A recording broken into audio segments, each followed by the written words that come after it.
Hello everyone. I will be your commentator for today. My name is Mai, and I'm a resident Fighting Tuesday Soul Calibur player. And for this week's Fighting Tuesday Online, we're going to have it on Steam. And I guess most of you notice by now that majority of the Soul Calibur Japanese player base play on PS4. So we're probably going to see a very different and exciting pool of players for today's matches. Alright, so to accompany Mai, I am going to be joining her, and I am not a Soul Calibur 6 player, but I have some experience. Oh shit, hold on. Yeah, I mean, dude, Ken, I have no idea what you did. I have no idea what you did to this mixer, Ken, but I swear to fucking God, dude. Okay. What's wrong? Sorry for the technical difficulties. Mama, you don't have to apologize. You're getting free content. You don't have to apologize. Okay. You don't have to apologize to them. If anything, they should be apologizing to me. Because, how is it? Is it still too loud? You have to tell me. I can't. Yeah, guys, can you help with the sound checks if you can? What? There's a what? A lag? Oh. No, yeah, alright. It seems like, yeah, they do say the mic is a little too loud. I'm clipping. I'm super loud. I mean, it matches your personality perfectly, but... Is this any better? I turned it down a little bit. How about this? Does Yes. it sound better, guys? Is this better? No, it's still too loud. I don't know what to do. All I know is that Kuroken is banned from doing anything here, dude. This shit is cursed. I have no idea what the fuck they did. How about this? Hatomugi-san, hello. Hatomugi-san. How about now? Kikoemasu ka? Obama-san no koe. Alright, so now, Rayo, what you have to do is fade the music down.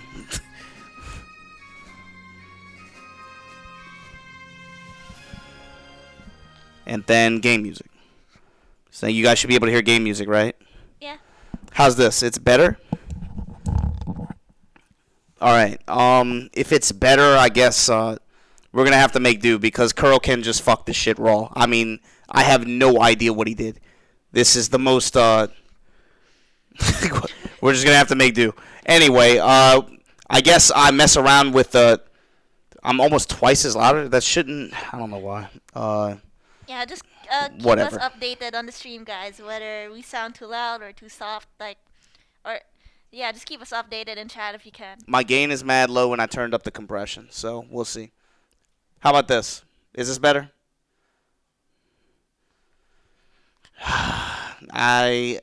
Way better? Alright, cool. Perfection? Okay, great. That is fantastic. Let's try this again, Mai. Why don't you introduce yourself and tell them what we're about to do.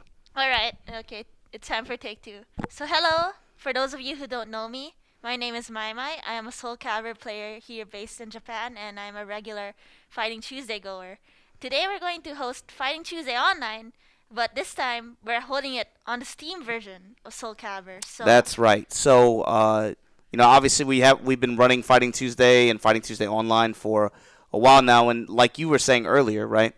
Japan is very PS4 based, which is at odds with I think the rest of the world, but very PS4 based when it comes to especially the Bandai Namco titles, right?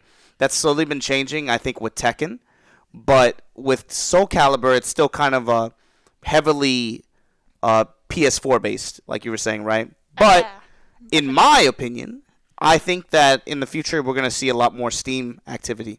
So what we wanted to do was we wanted to try to test running an event on Steam, and that's what we're going to do today. So without further ado, and this is Mai's, I guess you've done commentary before. You had enough to make a very modest reel, but this is going to be you pretty much. I'm gonna let you handle the reins. You know, Okay. I'm the noob. I'm a Soul Calibur what do you call it? Like Pompey, right? I just I mash on Mitsurugi. That's about it, right? Yeah. Played SoCal too, but for the most part, you are the expert here, so you're gonna have to take the reins. You got to hold my hand. And Okay, I know. I'll do my best to hold your hand. I can't proclaim myself as a Soul Calibur expert or anything. Don't be so modest, my. Listen, I know it's been a while since I've had my hand held, but I'm sure you're gonna do just fine. So, looking forward to working with you. With that said, let's take a look at the brackets. All right. I haven't seen these brackets yet, so I'm kind of curious. So here we are. Today we got 15 people from all over Japan and a few of the top players, right? So check this out. Top of the bracket, Jashin, bam, winner of the community tournament, right? Just a few weeks ago. Yeah, the Soul Calibur Without Borders community, Jashin won that completely. Yeah, and to no surprise, right? If Jashin's in the bracket, you're also gonna have hard hitters like Namihara. We have Hatamugi, who's in the chat. He's in there. Yeah, Hatamugi-san, konbanwa. Yeah, Chrome Knight representing America. Tamonegi, one of the more classic JP players, right? Throughout all. Yeah, Tamanegi has a huge Maxi legacy attached to him, but right now he's probably the best Cassandra player, possibly in the world. Possibly in the world. I like that you say possibly like that. I would go ahead and give it to him. I have more confidence in him than that. But this is where we are. This is what we're looking at for tonight's tournament. So with that said, Ichi, what's the first match going to be? So, Sarusube versus AOKIAKIO. And the winner's going to move on to face Jashin, but this is going to be winners round 1. Let's cut to the game. Okay. So, Sarusube, I believe, is a Siegfried player. I haven't seen him play in quite a while. I can't be too sure. While AOKIAKIO-san is actually one of the best Yoshimitsu players in Japan. There's like an undisputable top 4. Top 4? But there's a top 4 for that one character? Yeah. But, all right. So my. Here's the thing. So me, even though I'm a baby SoCal 6 how do you say, like spectator, right? But I know just off of Fighting Tuesday wins alone, right? We've had Kid A, we've had Chrome Knight. Yes, and those are 2 of the top. That's 2 of the top 4. Who are the other 2? The other 2 are AOKIAKIO, who's he's one of the online Yoshimitsus, who's very prominent in online tournaments, especially in the Korean scene. Sure. And then the other one is Chapio. And Chapio is from Kansai. I think he's one of the only players outside Tokyo. Yeah, it's crazy because as soon as you said his name, I was like, damn, they've all been at a Fighting Tuesday, either online or offline, at some point in the past. So it's right now. This is going to be AOKIAKIO, right? Yoshimitsu. Yes. What stands out about him compared to some of the other Yoshimitsu players that you're talking about? What sets him apart? What makes him different? If I'm watching and I don't know, what am I going to see that he's going to do that maybe the others won't? Well, I've noticed that compared to all like the other Yoshimitsu players, he leans more to the balance side. So if we have Chrome Knight, who's more known for his big brain Galaxy plays, and then we have Chapio known for his jumping air tactics, I'd say AOKIAKIO is more of like more adaptive, I'd say, compared to other Yoshimitsu players within the region. You want to fight? Having a chicken head. That's fine with me. It is anyone's battle. Battle 1. It's a character. So this matchup is actually fairly easy. It looks like Sarusube is going for red. That's most Japanese Asian players usually like to have white. AOKIAKIO is very good defense. Take this. Oh, that was a nice 4-beat escape from that.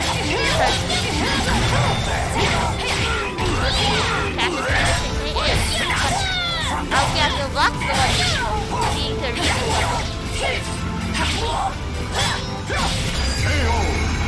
Sarusube tried to reversal edge there, but unfortunately it worked out. Catches AOKIAKIO with his which is one of Nami's best launchers. Sarusube now going for white. Catches AOKIAKIO with the last hit of 3BA, but doesn't get the rose. Oh, never mind. he was able to get all white roses and seal the second round with a perfect.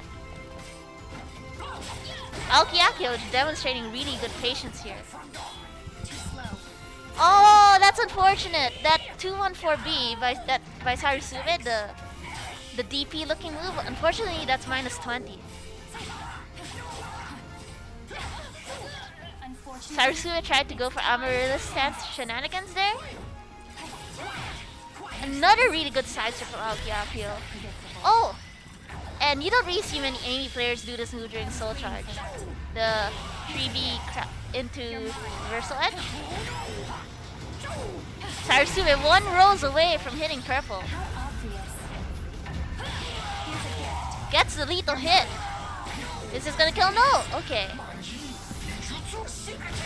It's not looking good for AOKIAKIO right now, but the -20. Oh no. That's the thing. He gets up against the wall. Spin, spin, spin, and look at how much health that just melted off.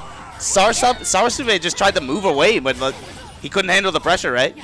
Oh, that was a nice read. So that move that just got a lethal hit for Amy, it works on -20 moves, and I believe Yoshimitsu's health sweep is -22. That was really nice. You don't really see many Amy players pull that off, especially in tournament. So Mama, you play Amy too, right? Yes, I do. So, how do you feel about the way these two characters play against each other generally? The general consensus is that this matchup is even, and I agree. Both characters have very good mix-ups. Both of them don't really have really bad matchups against the rest of the cast, I'd say, in general. It's just a matter of who can read better, I feel. And you got to prevent Amy from stacking those roses. So that was 1-0 AOKIAKIO? Yeah. Boom. Like, Sarusube was able to get purple, but unfortunately, he wasn't able to capitalize on that power-up. When Amy hits purple, she automatically becomes the best character in the game. Why is that? She gets access to a lot more damage. Her critical edge is one of the fastest in the game. It's at 12 frames, and once she hits purple roses, she just gets insane more damage, and she could steal more meter. And all of her auto GIs, her guard impacts, they become 2 frames, and they can shift into resist impacts. So for those who don't know what resist impacts are, they can parry literally any move in the game, as long as you time it right. AOKIAKIO is starting off strong here. Oh! So Sarusube tried to go for the re-GI lethal hit, but AOKIAKIO knew and just went for the reversal edge.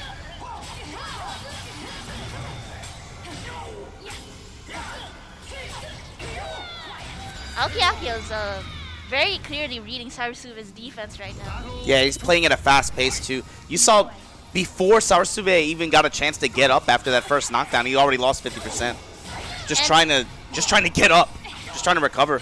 And the worst part is, well, Sarusube did not get any roses during the first round, which is kind of bad. Oh man, he had a good sidestep there. Had an opportunity for a whip punish, which is just a little bit too late. It's just hard. Sometimes you see the opening, but you're afraid to pull the trigger until it's too late. Yeah, you can see AOKIAKIO using a lot of moves that just put him in the air. Because Amy does have a lot of unseeable lows, and she can stack some roses out of those. And Yoshi, spin, spin, spin, win, win, win. There you go. Set point for AOKIAKIO here. Trying to move on, face Jashin in winners round 2.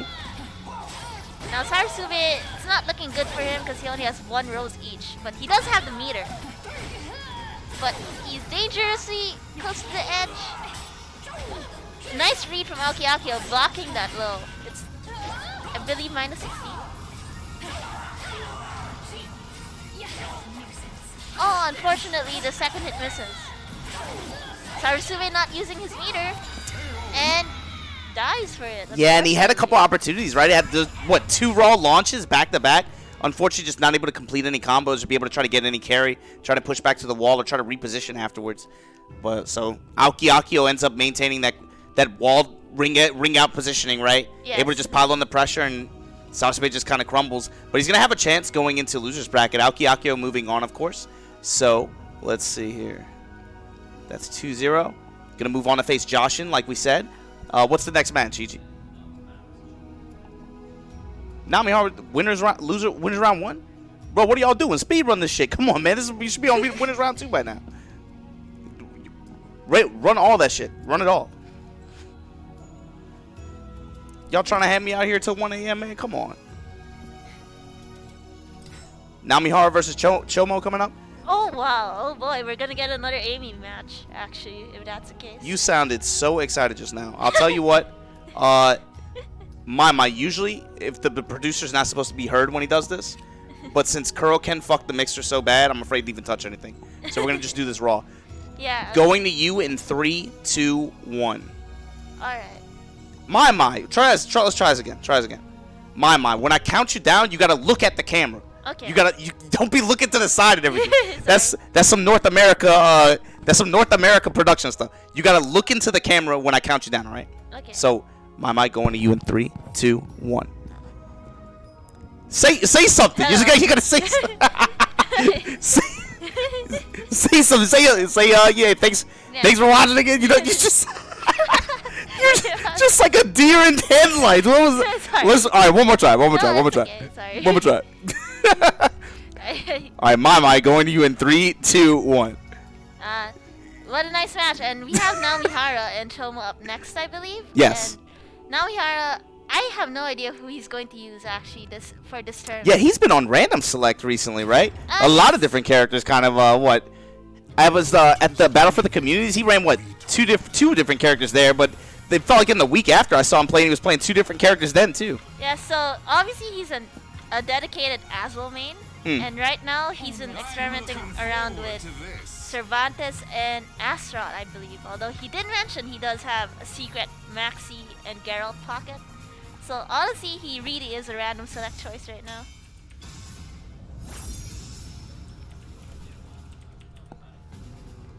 Although I'm pretty excited to see this because Chomo is basically my Amy sensei. And both of these players, the one thing they both have in common is that they both really leveled up during the quarantine. Do you call Chomo senpai in real life? I say sensei, not senpai. Chomo's been playing competitively since Soul Calibur 3, I believe. I like the way that Namihara, you could tell just the experience right there, right? When he was in a ring out position, he stayed on the ground, was willing to take any hits just to be able to roll out and reposition. Just like that, gets a grab off, gets the wall, laying on the damage here. Stomp activate. Sidestep and just mid-pressure. As long as Tomo gets roses, I feel like the matchup will become more even. Because this matchup is something that's been debated for the longest time, whether it's in Azul's favor or Amy's favor. It's very, there's different opinions depending on the region regarding this matchup. And yes, Tomo is definitely showing that he is a purple rose player. He ended up stacking white first. Most players would like to stack red first. Tomo is dangerously close to the edge. Is that a ring out? Yes. Okay.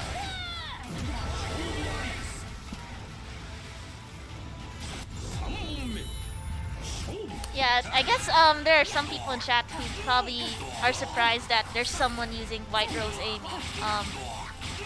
In regions outside Asia, I believe Red Rose Amy is very common, but in Japan, almost everyone goes. Oh, ring out!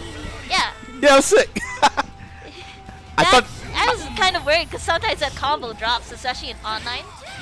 It drops, but I thought he was gonna get the wall bound at first, but he actually was just off of it. Like, as you can see, Chomo's like trying to parry a lot more now because he has White Rose. When he has White Rose, his parries come out at 2 frames. That's pretty massive. And again, both players really aren't too fond of using meters. We're down to the final round, but no one has used meters so far. Oh well, I jinxed it. Chomo brings out the soul charge and immediately goes for the red rose. Nice duck from Namihara, but doesn't capitalize on it. Azul, although he seems very powerful, I've been told that he cannot be punished that well compared to other characters. Is this gonna kill? No. No, James Chen. Though you knew that wasn't gonna kill. Although it didn't kill, Namihara had such a health lead after that. And look at what opened up for that too, right? A really good sidestep at close range. Chomo had a big whiff, and Namihara punished in the worst way possible after that. Literally like a 60% swing. So, Mai, from your perspective as an Amy player, Oswald is really strong in this game, right? Like everybody knows he's one of the best. Yeah, What kind of fight is this? What are we looking for Chomo to try to do to change things up and maybe going into game 2? What can he do to try to give himself an opportunity to try to win? So obviously Amy doesn't have the best reach, so you do want to get in close. Yeah. Because Azul can definitely be turned to neutral. But getting close won't work unless Tomo gets enough roses to keep Azul in that space. Close enough.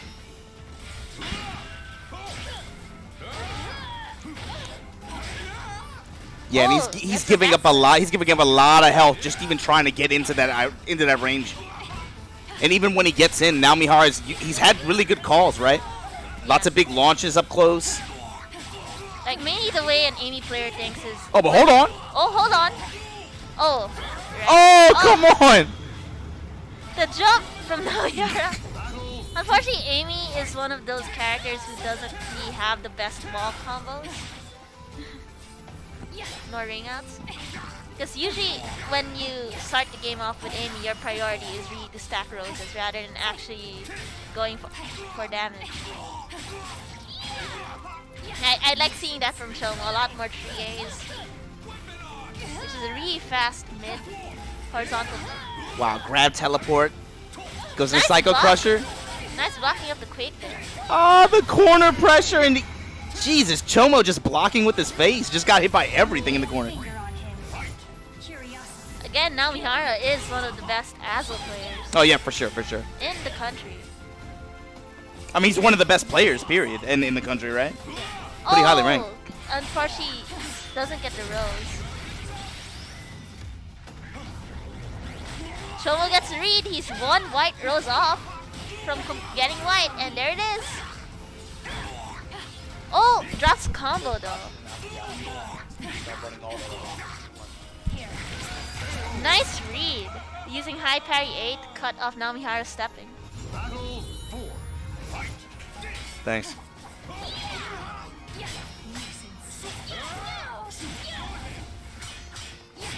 Nice duck. Unfortunately, that move that Tomo just did, 3BA, it's safe now, I believe. Oh, goes for the classic back turn Nami. Be careful. Again, both players. Oh, now Mihara goes for the soul attack, but Tomo retaliates with his own soul charge. Doesn't get hit by Oh, the had the solo. back turn. Oh! And punish? No. Wow, Chomo running it back. Yeah, Amy's scarier the longer the match progresses. Because she just gets much stronger with each round. Yeah, Chomo at least trying to keep it competitive here. Wow, I got caught with a big whiff in center stage like that. Health advantage for Namihara, gets a big launch. Big launch from blocking that 1B. Yeah, didn't milk out the damage, but... Oh, nice. Amaryllis A. Oh! Whip DP! Oh! Avoids it with the soul charge uppercut. Okay, activate and... Oh, lethal hit! Big payoff here. I actually don't know if this is gonna kill. I don't think so, but oh, never mind.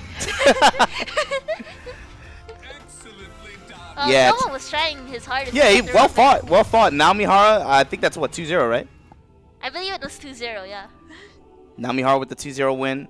Going back to you in 3, 2, 1. Boom.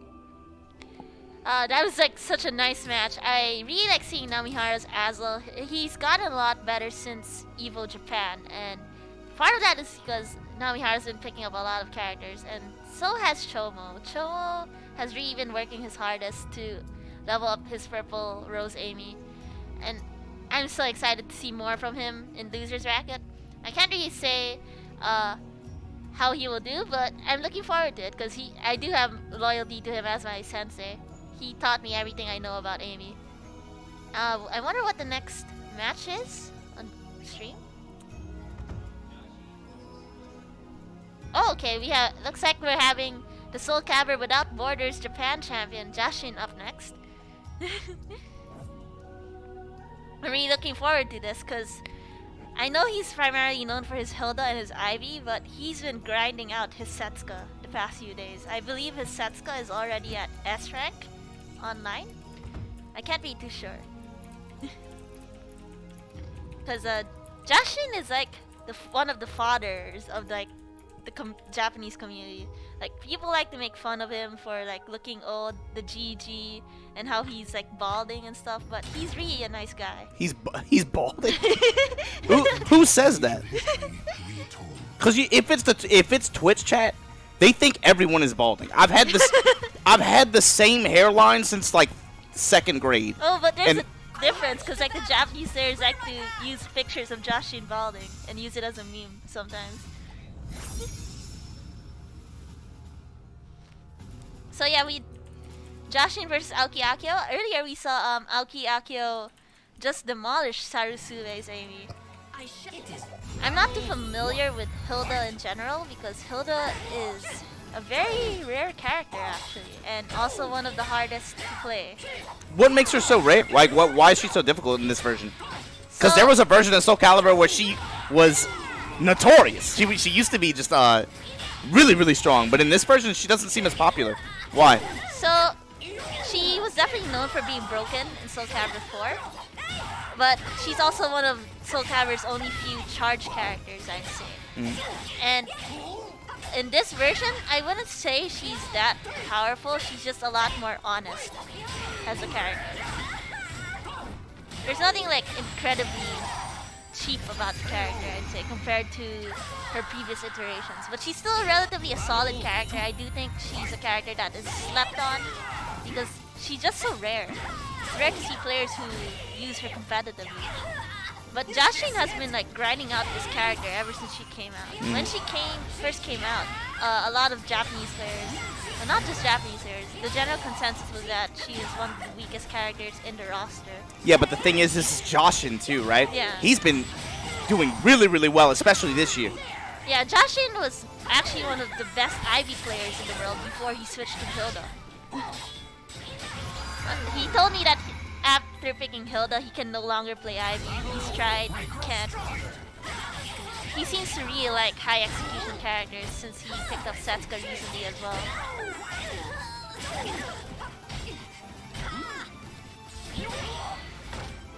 Okay, opens him up with a throw. Goes for the break attack. Oh, uses up one Regalia. And because of that, AOKIAKIO's guard gauge is flashing red. AOKIAKIO has to be careful with his defense here, but both players are sitting with 2 bars of meter. We're entering neutral, and oh, is that going to No. No. Oh no, come on. Yeah, the throw game completes it, and Jashin able to take first game. What really stood out to me that game was Jashin's movement, his poke game too. They really, he was able to establish a lot of control with pokes, especially in like range 2, in mid-range, that far range, using Hildy's normals, her reach, right? Yes, but then he had, what, like Yeah, 1 or 2 really high-impact sidesteps where he was able to do that big damage in return on a launch. Yeah, because Hilda is actually a very linear character, so you have to like be aware of that. Majority of her horizontals are attached to that really tiny dagger, and it doesn't really have the best range.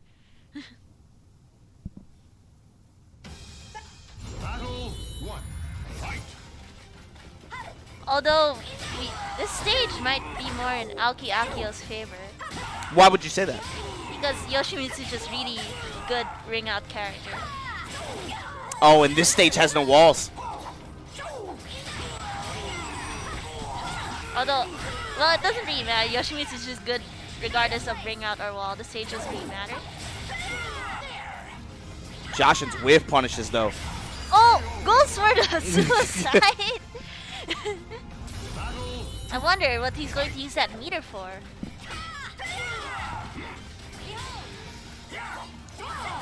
Oh, he evaded Jashin's attack through pogo sticking. AOKIAKIO is now on the aggressive, and now we know why he killed himself. He's sending that meter. Jashin just not blocking anything this round. Jeez. Jashin's just trying to be really patient here. The step in low's working out too. All right, Jashin though. Jashin Trying to find that Medallia, idea. but oh! Like I said, Hilda's a very linear character, so you have to be careful. I was about to say you just called it. You just called it on AOKIAKIO's side. You see, high impact side steps with big return. Oh, that's a classic Jashin. He really likes to use that move in particular. Oh, doesn't get the right flip punish.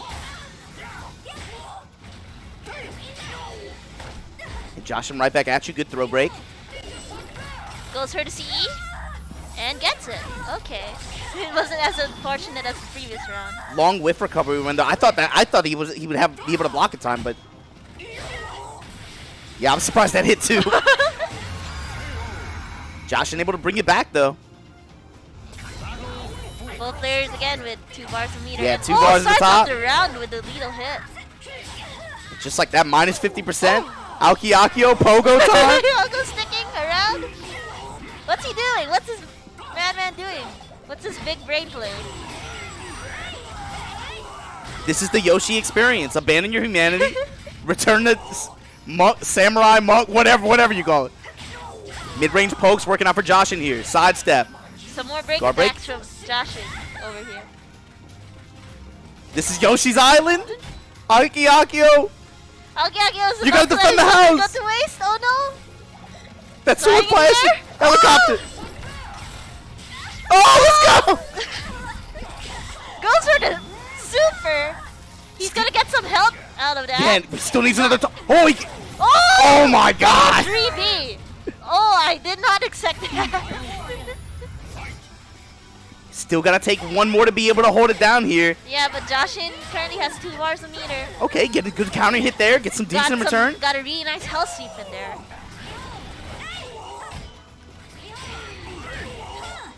Oh, nice block. Good sidestep from Jashin, able to save himself there.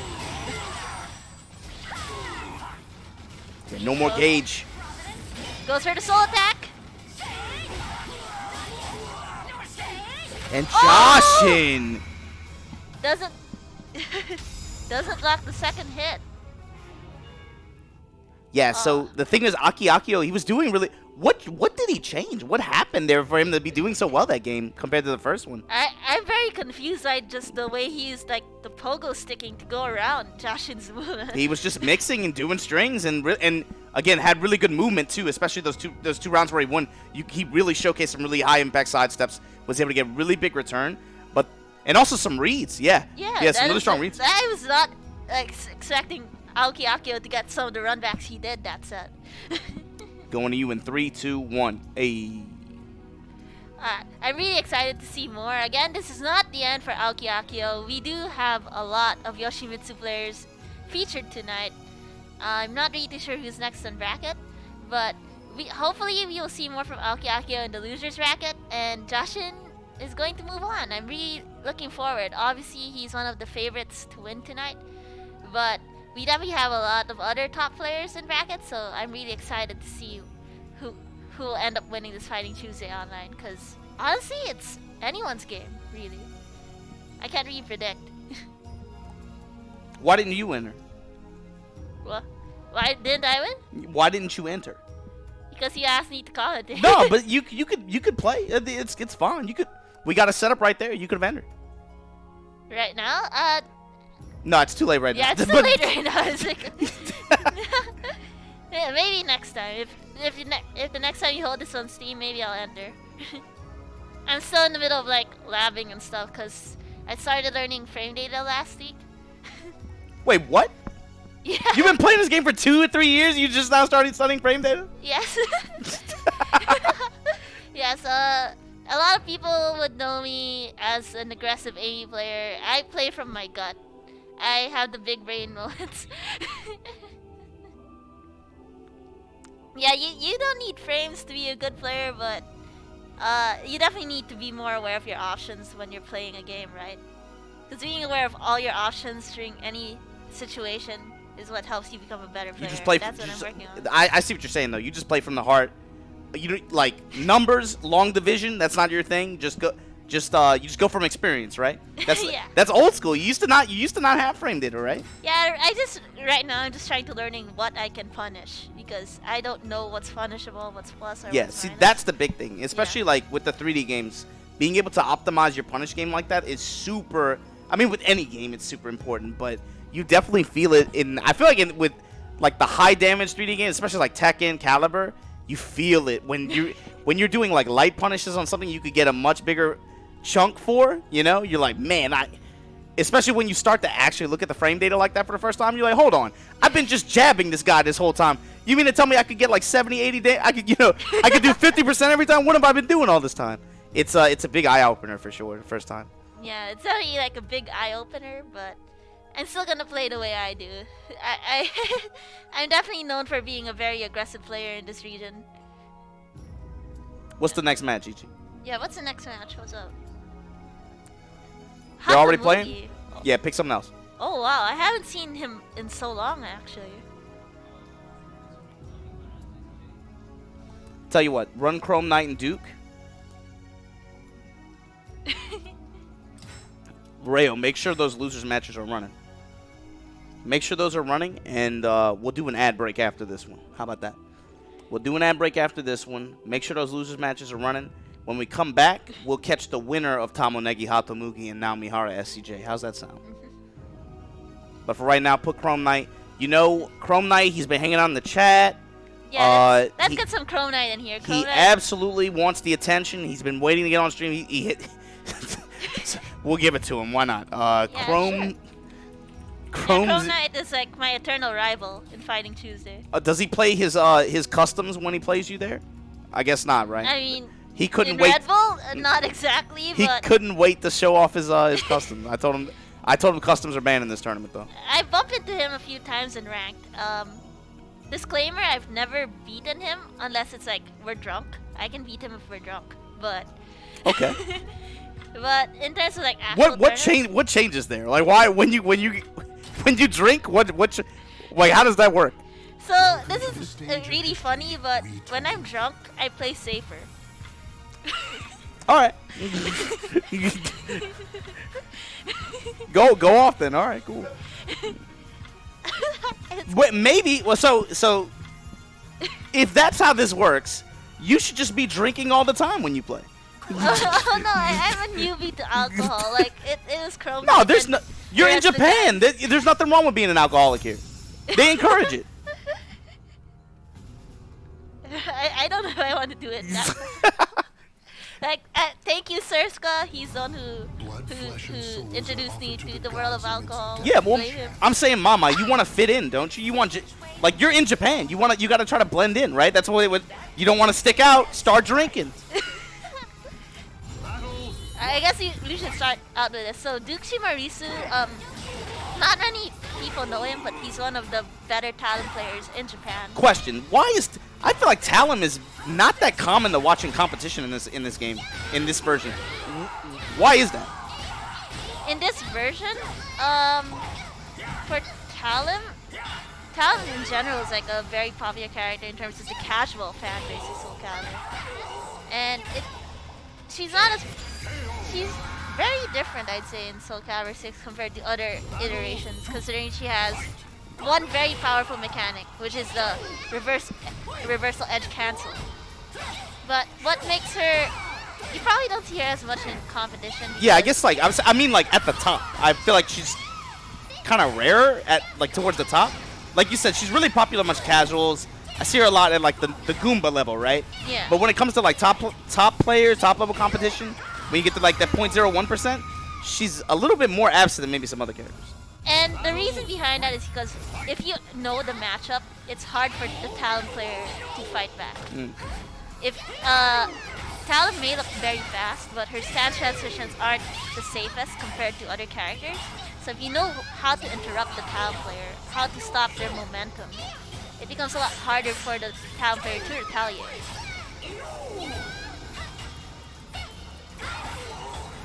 And majority of Talon's moves in general are high, so you can actually duck a lot of the moves.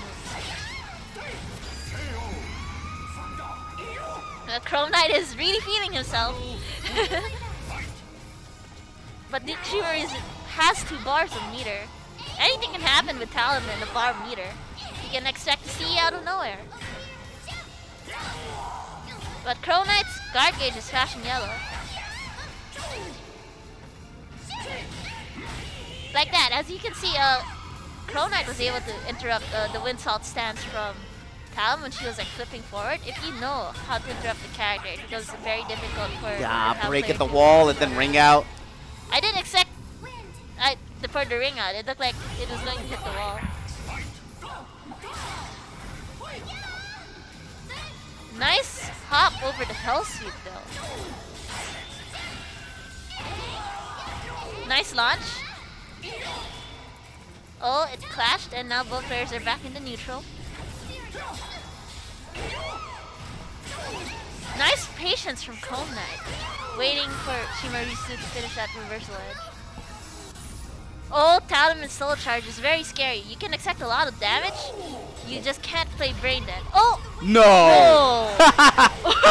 No! Oh my god! Goes for the Talon Special, the CE from neutral. Like, Talon CE is just so good, there's like no startup frames. Oh no, it's Soul Charge now. Right back at you.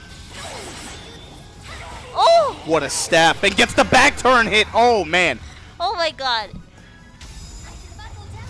That wouldn't have killed if Shimarisu was like wasn't still in Soul Charge. That move, that particular string he did to finish the game, you only get it during Talon's Soul Charge. So he was lucky that his Soul Charge meter didn't run out.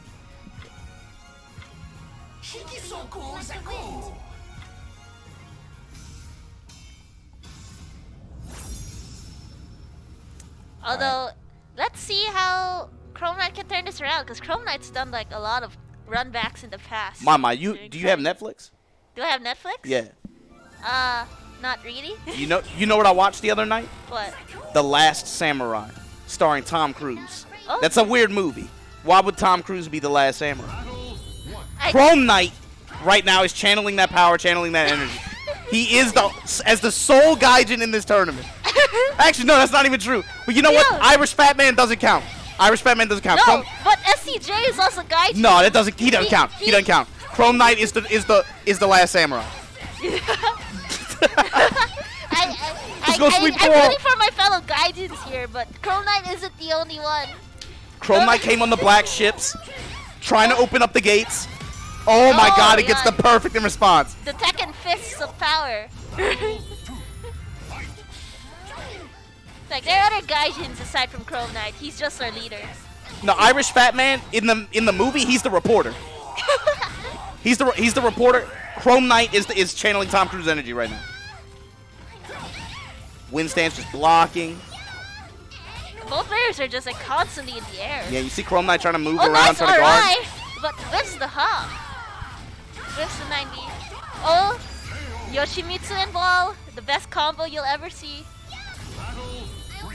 The best pairing. Name a better duo between Yoshimitsu's and Walls, aside from Glue. Already, like, Chrome Knight just really has all the tempo and momentum down. Yeah, he tried to go in the Manju butterfly stance, but Duke able with a good poke, but it doesn't matter. He gets ring outed right after. Yeah. Wow, that was a fast clapback. Chrome Knight with a real quick 1-to-1. Chrome Knight got the download. I believe in Chrome Knight. Is that a download? I think he just had good positioning and just got, what, 2 ring outs real quick, right? Yeah, I feel like the stage definitely helped him out in that And that favor. the first round, it was a perfect right off of like, what, 3 touches? It was just fast. There's like a right amount of ball, a right amount of ring out. And big thanks to Netflix for putting The Last Samurai on this month. Yeah, I credit it to that mostly. You know the first fight in the movie, Tom Cruise gets his ass beat. Then the villagers take him in and they teach him how to fight with the sword. I'll make sure to watch it on date night then. It's I don't know. I guess it's just that kind of movie. You can do it. Yeah. I mean, Fighting Tuesday is the reason I'm not single, so you know. Already, we're on another ring out stage. Oh no. The names are switched? Yep. Shimarisu is getting the perfect. Oh no, are we... That's a strong answer. So this is the third part of the movie when they go and try to fight the soldiers with the Gatling guns. Didn't work out too well. I mean, isn't that Mitsurugi's lore? Mitsurugi's just trying to find a sword strong enough to beat guns. Oh no. This really is the last samurai. Trying to poke his way back in there. Shimarisu is one of the only players in the region I see who likes to RI that straight. Good movement from Duke. Gets the throw off. Side switching. Chrome Knight, yeah, we're able to walk around. Both players just like dancing around with their stances. Got the knee.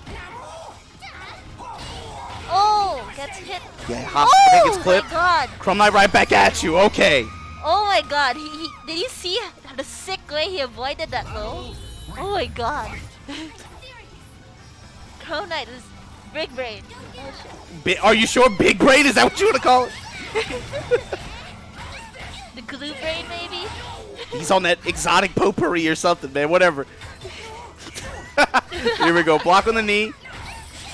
Another launch here. All right, Chrome Knight trying to bring it back. Yeah, Chrome Knight's just... You know, Tom Cruise does survive the last battle at the end. But be careful. Talon can ring out from that edge. Yeah, gets the airborne hit here. Oh! Shimarisu tried to go for the belly flop deal hit. There's just a lot of evasive They're just maneuvers going on right now, and I can't tell if they're intentional or unintentional. And Chrome Knight now with advantage. Set point. But Shimarisu is gonna do his best with his talent. 2 bars a meter. These rounds are really fast too. Yeah. I mean, they're just swinging. Jesus Christ, another counter hit. Shimarisu is just hopping back and forth with the Wind Fury stand. Yeah. Teleport coming into play here. Chrome Knight misses his sweep. The health sleeve. Oh. Nice jump. There's just a lot of jumping in general for both players. Super? Nope. No, soul charge. Charge, yeah. Back to neutral, but then, yeah, still gets put back to the wall. After this roll, Chrome Knight now in danger. Oh! That used to be able to... Oh! Oh, shit. That's not how the movie ends. That is not what happened. Oh my god. I was waiting for it. I just didn't expect it there. Oh my god. I was not expecting that. I should have expected that from Chrome Knight. So Chrome Knight over Duke, and that was what, 2-1 in favor of Chrome Knight. So he earns the right to face Jashin next. Oh, that's going to be exciting. Yeah, on winner's side. That's going to be really exciting because I wonder how Chrome Knight's just going to get over Jashin's defense in general. Welcome back to Fighting Tuesday Online for Soul Calibur 6. We're entering the top 8 winner side now, and we're going to have Tamonegi versus Namihara up next on stream. So I'm looking forward to this because I can't really imagine who Namihara is going to use. So most of the time he likes to use Azel, right? He's a self-proclaimed Azel main. But against Tamonegi, he doesn't really do well with his Azel. So he usually likes to prefer going for either Astaroth or Cervantes. So I'm expecting to see one of those subs for this matchup, but you'll never know. Oh, never mind. He's starting off with Azel over here. And I really love watching Tamonegi's Cassandra and Ashen. Just really, really solid defense. You can literally see the legacy skill of Tamonegi. So we're starting off the first match. And already Tamonegi gets Divine Force right off the bat.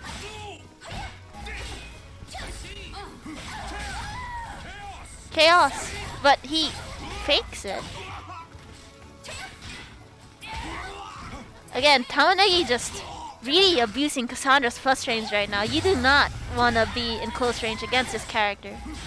Because Cassandra has some of the best plus frames in the game. Especially with Azul, who's a character that can't really punish that well. Tamanegi's just really good at like closing out clutch moments. Normally you will see him down to the lowest of health, and then he will just make a run back somehow. He's just that good.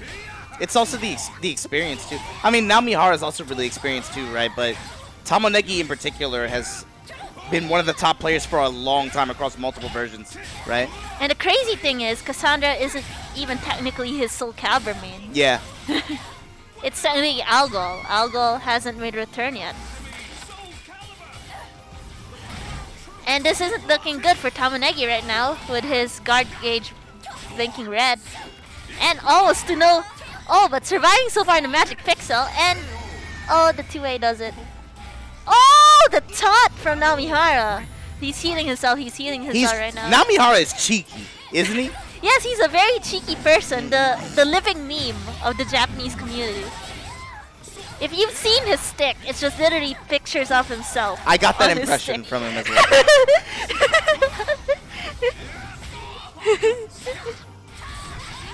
Oh, nice. Nice move there from Namihara.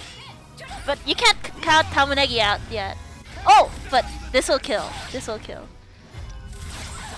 The thing is, you can never count Tamonegi out, but just when his health is like very little, because anything can happen with Tamonegi. He's just really good at making comebacks. He can turn it on and he can play perfect after that. It's especially I think with some of his character choices too. He's very good at taking advantage of the moment, taking advantage of positioning, and just piling on. Just a lot of damage here. Yeah. Because Cassandra in Soul Charge, she just becomes a mini Beyblade. And there's a lot of Pikachu Thunderbolts everywhere. Pikachu?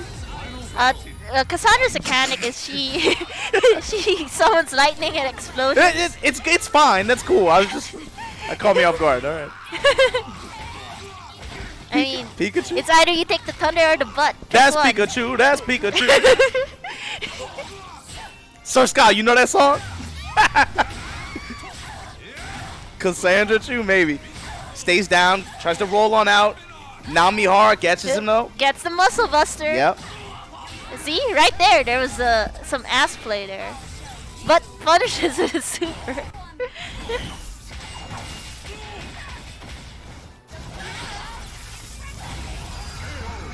And just like that, Tamonegi able to bring it back. 1-0. Right now it's 1-0, yeah. So right now, I will we see Namihara make the switch? I can't be too sure. I think he generally switches, does right? better with his other subs against he Tamanengi. switches, right? Right? Right? I mean, he did pretty well that game. Okay, he's sticking to Aswell. Because I did believe he wanted to practice his sub characters, but it seems like he's trying to test his Aswell in this tournament. Battle 1. Fight.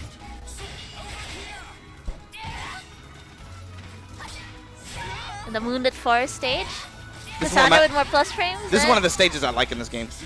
Oh yeah, me too. One of my favorites. I mean, just since you're not against Yoshimitsu, then yes, it's a great stage. Almost touches him with the knee, backs off, trying to look for whip punish opportunities. Gets a big Tamanengi launch just here. really abusing all the tech crouches, and oh!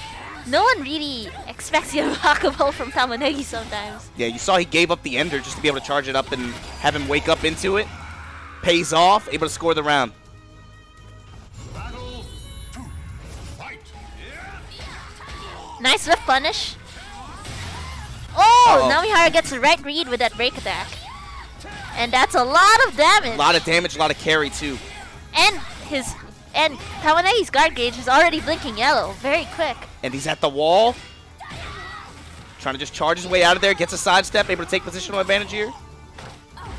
Breaks the grab. Good break. Unnecessary Oh! break, but gets launched at the wall. But doesn't get proper charge. combo. Yeah. Walk up, Ah! block. Whoa! No, he survived! no Oh no! The Thunderbolt! That's Pikachu. That's Pikachu.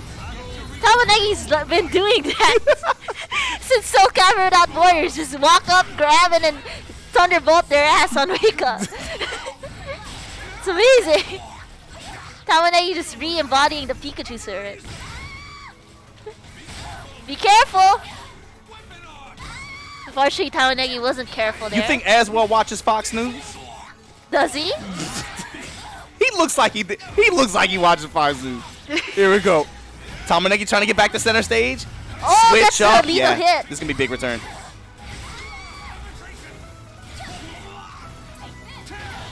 Nice launch on wake up. All right, now Mihara, I see you. Namihara's fighting back. Namihara's fighting back. He's always talking about logic and reason. He definitely listens to Ben Shapiro, I think. But he does all this for love, for humanity. Azel's only doing what he thinks is right. I let's hate go. that move so much. But now Mihara just... I respect the man for even doing it.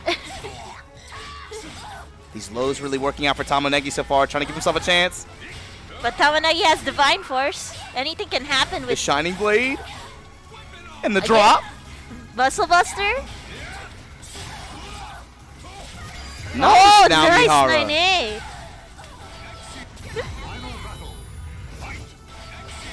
Both players are neck and neck again. And although Tamonegi has the meter advantage, his guard could break at any moment. That's the weakness of using Cassandra, a character who can increase her offense at the expense of her defense.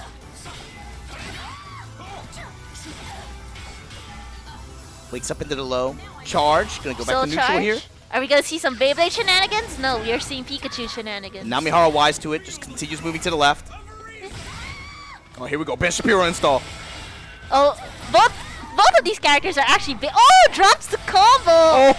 But is bringing out the Beyblade power anyway. We'll get Nice to mid. RI from Tamonegi. But it's not enough to get him the round. Look at now Mihara bringing it back. Okay, 1-1.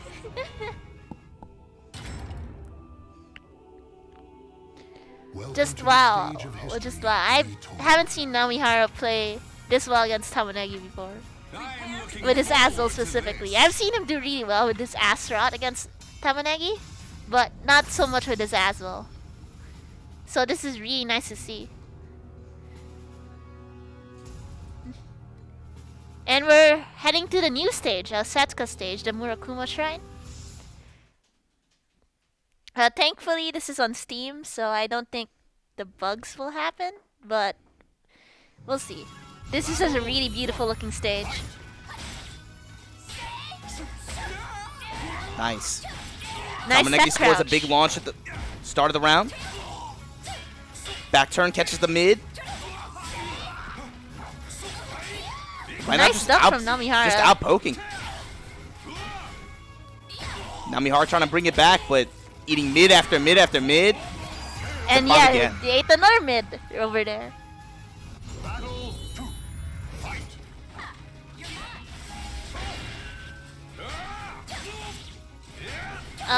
Tamonegi is definitely just trying to be patient by bringing out this bread and butter AAs and BBs. Yeah, a lot of just chip damage, right? Just really content with just like short strings and just mid pokes, right? Yeah, it had such big payoff in the first round, but And yeah. I believe Cassandra's AA is I-10. What a sidewalk. Got all the way around to the backside. He's keeping it real simple with just good movement, just good defense, and just keeping short, compact pokes. And that's what Tamanegi's really known for. His patience, his defense. He just knows when to press a button and when not to. Yeah, good offensive sense, right? And he definitely knows when to use his tech crouches. It's very on point. He's so good for that, too. Namihara getting the needle hit. Oh, wow, tech nice challenge. crush. Oh, wow. And again, the movement coming into play. Gets the backside, damage. big launch, 40% combo. Now Mihara eating Oh! the mid. Reads the soul charge! RI is it? Oh! Oh, the big read from Tamonegi. Oh, wow. Wow. That was insane. He knew that Namihara was going to soul charge and used that as his opportunity to ring out. That was sick. That was That was sick. that was kind of sick. Yeah. Wow. So that means Tamonegi is going to be moving on to winners finals. And Namihara is going to be moving on in the losers side, but we'll definitely be seeing more of our meme lord in the losers bracket. Mama, let's show off the bracket actually. So Okay. here you can see. So we just watched Tamonegi and Namihara, and Tamonegi's going to be moving on to winners final there, and he's going to be facing the winner of Jashin versus Chrome Knight. And on loser's side, we still have Sarasube versus Nunumid and Duke versus Chomo, and they're going to be fighting for the loser's quarterfinal spot. Be able to try to see who's going to be able to try to challenge whoever loses in this winter finals. Oh, okay. But that's the breakdown right now. Let's go back to you in 3, 2, and 1. Alright, so that was a definitely hype set between Tamonegi and Namihara. Just that last read on that last round was just insane. That was a good ending to it, That right? was- Yeah, that was it. That was a good way to end the match. Tamonegi's just on point. I'm really excited to see who he's going to fight next. I can predict like the next top 4 winners is just going to be insane. We have an amazing pool of players today, What's next? and Welcome to the stage I of wonder. history Well, retold. and let's see here. Jashin Chrome Knight? Again, we don't really see some of these players that often because again, majority of the player base is on Steam. So I'm really happy to be able to show the spotlight on people like Chrome Knight, right? Chrome Knight, the Lone Samurai, is now up on stream. You know, he technically is the last samurai now. He technically is. He right? technically is the last samurai on stream, yeah. A single slash can You know what? even You- the frozen- If Chrome Knight wins this whole thing, I'll treat him out to yakiniku. But I don't think I've ever seen this matchup, Chrome Knight versus Jashin. Yoshi versus Hilda in particular. What do you think about this matchup, character-wise? It's really hard to say, because I'm not too familiar with Hilda as a character, but Yoshi in general I don't think has that many bad matchups. And he's definitely a more, I guess, cheap character than Hilda. With Hilda, you just gotta play honestly and have really good fundamentals. I think what's going to stand out is the built-in movement that Yoshi has in his moveset. How Chrome Knight's going to be able to use that to try to get around some of Jashin's poke game and try to start some of those some of those mix-ups that he has. But Jashin right now just showing you he's wise to that game. Yeah, see, there you go. You talked about it earlier. Jashin, especially through Hilda, right? That poke game is actually a little bit linear, right? So Yeah, very linear character. You saw She Chrome can't- Knight using teleports, using spins to try to get past them, create some whiff punish opportunities. Yeah, she can't exactly cut off your stepping unless you're within closer to her range. And Jashin right now is just abusing all his break attacks so that Chrome Knight's defense is wavering. Yeah, and Chrome Knight's just getting opened up by all of it too. Jashin, 2 rounds straight. Because Hilda definitely becomes a more offensive character when she gets her regalias. Because it's break attack after break attack after break attack. But Yoshi with meter, anything can happen with Yoshi and meter. If Chrome Knight believes in the glue, he can definitely clutch this out. You have to imagine Jashin's taking note of that too, right? He sees Yes. that glowing two like that, so he's like, I want to pile on pressure, not give him opportunities to be able to pop and use any of that, be able to steal any rounds. But right now, Chrome Knight with the advantage here. Oh! Chop her up. There we go. Chrome Knight finally takes a round back. Yeah, it seemed like Jashin was expecting Chrome Knight to enter stance there. I saw him, the CE animation flash for it. Yeah, it cost him a bar too, but oh, here we go, big launch. Just like that, minus 33%. Big life lead for Jashin here. 2 bars for Chrome Knight though. 2 bars for Chrome Knight, but his guard gauge isn't hot. But gets the CE, Yeah, this is a start, right? He needed to hit this anyway. and he gets a little help from that. Maybe it will Almost help even out. on health. Oh, interrupts the stats, and it's just doing some Tekken shoulder mechanics. So Jashin goes up 1 game. That was very clean from Jashin. Chrome Knight's going to have to adapt in order to. What can he do? What can he do? It seems like overall, Jashin is just outplaying him in the neutral. And the one thing that Jashin has that Chrome Knight doesn't have is like Stage of history. unlimited patience. I think if Chrome Knight figures out Jashin's timing, Yeah, especially those 2 rounds at the beginning, right? Jashin really just kind of swarmed them, overwhelmed them. They were fast rounds too, right? It almost like Chrome Knight almost didn't get a chance to play, kind of. Right? Yeah, again, he was stepping her pretty well earlier, but it seemed like Jashin eventually caught on to what Chrome Knight was doing. Yeah, he has to control that mid-range, has to create more whip punish opportunities. Josh, you have to imagine, just try to keep it a little bit more tame, I guess, try to have some self-restraint when it comes to some of those big whiff animation attacks, right? But right now it's paying off for him. Yeah, there we go. Big launch, yeah. One touch away. And just mid-pokes, mid-pokes, mid-pokes. Yeah, just a really solid poking from Jashin. Once again, starting off with a big counter hits, man. Chrome Knight getting caught pressing buttons each time. Yeah, and that was unfortunate too. The clash didn't work like out you his said, favor. the patience. Waited on the teleport and just poked him as soon as he got out of it. And maybe takes the round from it? Oh no, the Not scaling quite. unfortunately didn't work out in Jashin's favor. Oh, this is a ring out! Oh! Reversal of fortune!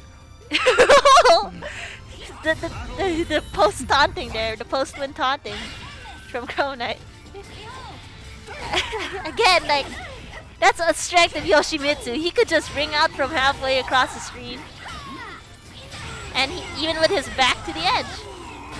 The thing is, though, Jashin, used to playing on big stages like this. Chrome Knight too, right? Nope. Not necessarily a newbie or anything like that. He's, really strong.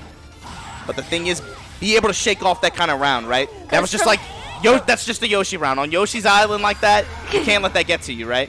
Yeah, that's true. Although I feel like so far this whole match has been like Chrome Knight being unfamiliar with the Hilda matchup in general. Because again, this character is so rare. You don't really have many opportunities to fight her. Yeah, I feel like Jashin's got a read on him, especially all these counter hits. And Yoshimitsu is a popular character in competitive play here in Japan. That's true. So, although Chrome Knight may play differently from other Yoshimitsu players, I'm pretty sure Jashin's super familiar with the matchup. Oh! Are we gonna get a sick wall combo that's gonna kill? Goes in the butterfly. Wow! Yeah, wow. And all of that started off of a well-placed GI, right? Yes. As long as you know how to time your GIs right, you can really get some great rewards. The door knocker. This grab here from Jashin. Steps the break attack. Yeah. Nice. Step and got the launch and got the wall. That was the big thing. Wasn't able to milk big return out of it, but that's still really solid play. Another big counter hit here from Jashin. Trying to step and keep parallel to the wall, maintain that control. Oh! I thought he was alive there for a second, but... And that's going to do it. Jashin going to be the one moving on to winner's final. The face off against Tamonegi. Oh, that's the run back. 2, 1. Hey. Oh, so we have Tamonegi and Jashin for winners finals. Don't worry, you will see more of Chrome Knight later in the losers bracket, as the lone samurai is the one standing gaijin left in this tournament. But I'm also really excited to see Tamonegi versus Jashin, because these two have a history of meeting up each other in online tournaments.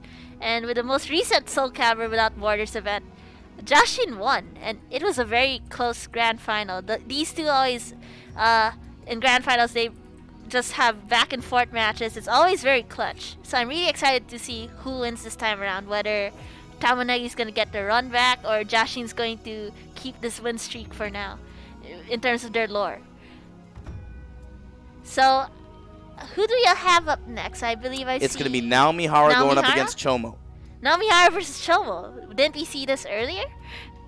I believe. We did? Yeah, that was the first match, yeah. Yeah, it was one of the first matches. So, Chomo might get his opportunity for revenge over here. I'm pretty excited. Yeah, so actually, let's take a look at the bracket. I'll show you. Yeah, let's take a look at the bracket. So you see here, it's going to be Jashin versus Tamonegi in winner's final. Then you see Chrome Knight versus Nunamid and Namihara versus Chomo on loser side. Again, they're going to advance to the loser semifinals, so it's going to end up playing for top 4 spots right here, getting down to the wire. And most of these players on the loser side bracket are actually Fighting Tuesday locals, as in they're some of the players that come regularly during offline locals back before the quarantine. And all of them have just leveled up. I've never seen everyone play this clean before. Makes me feel really proud of the Fighting Tuesday community. Already Namihara is starting off strong.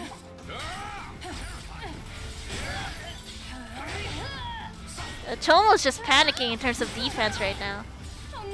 Just bring out all those GIs and reversal edges while panicking. Not looking great, especially since he didn't get any roses and his guard gauge is already flashing red in the first round. Not really a good sign. Namihara just seems to be in his head right now. Nice, gets the combo. He's gonna get his first rose. What's it going to be? Okay, white. Typical Tomo to go for white rose first. And there it is, the guard break into CE. Namihara just looking really clean so far in this losers match.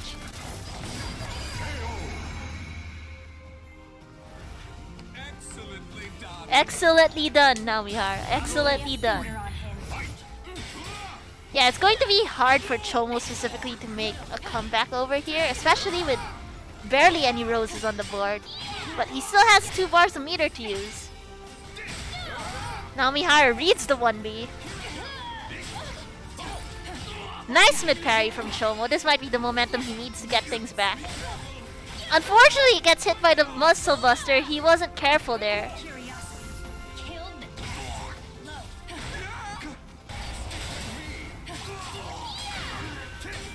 Just going for all these break attacks now that he has Soul Charge. And oh no, the 4B whiffing is unfortunately going to seal the round for Namihara. So Namihara just looking really clean so far. Tomo just needs to stop panicking in terms of defense. He did get like a few solid mid parry reads in there towards the end of the round, so he just mainly needs to change his strategy.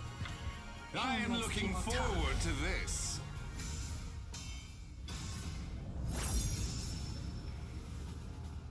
And this is a ring out stage, the desert stage. As an Amy player, I can't really say if I like the stage. The stage doesn't really matter much when playing Amy. But already starting off the round with reversal edge, and Tomo gets the Janken right. But Namihara's just really has a good read on all of Tomo's unseeable lows and is punishing them well, really well. Again, Tomo still doesn't have any roses on the board. Nice launch. Gets the white rose. Namihara gets whip punished. A launch into C is going to get the first round for Namihara. Oh man, Namihara is just on point in this matchup.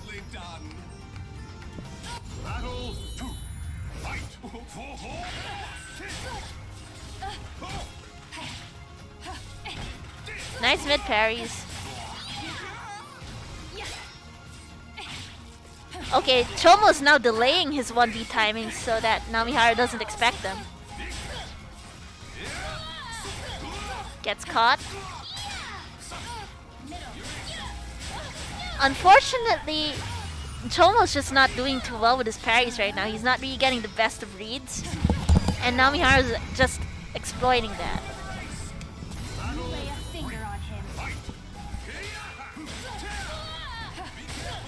Be careful! Namihara is just sweeping Tomo right now. Yeah, it's looking a lot like that first game, right? That first set that they played?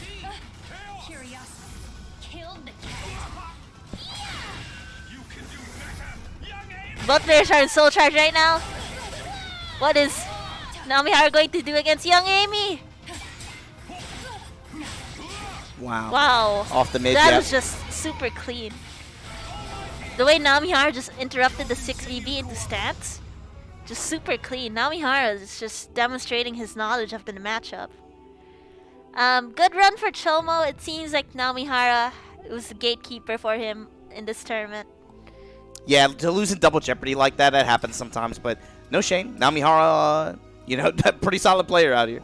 So, let's see. Coming up next, we're going to have on loser side. Going to you in 3, 2, 1, boom. That was like a great run for Namihara so far. There's a chance he can definitely get that run back. Well, and again, congratulations to Tomo for the good run either way. It's unfortunate that he had to bump into Namihara twice in bracket, but again, Namihara is just one of the best players in Japan right now. Ichi, Chrome Knight, and Nunu mid up next? Yeah, and okay. we have Chrome Knight and Nunu mid up next. So obviously we have our Lone Samurai Chrome Knight, and I'm not too sure how many of you are familiar with Nunu mid. So Nunu mid is, I believe, if he hasn't dropped her, I believe he's using Sungmina. So what makes his Sungmina stand out from all the other Sungminas is that his Sungmina is very ring out heavy. He's very known for his ring out shenanigans compared to all the Sungminas here in Japan. So preferably if he gets a stage where he can easily ring out Chrome Knight, then it will be in Nunu's favor for sure. Welcome to the stage. Because I have seen Nunu eliminate Chrome Knight in Fighting Tuesday top 4 before, just all via ring outs. So okay, I stand corrected.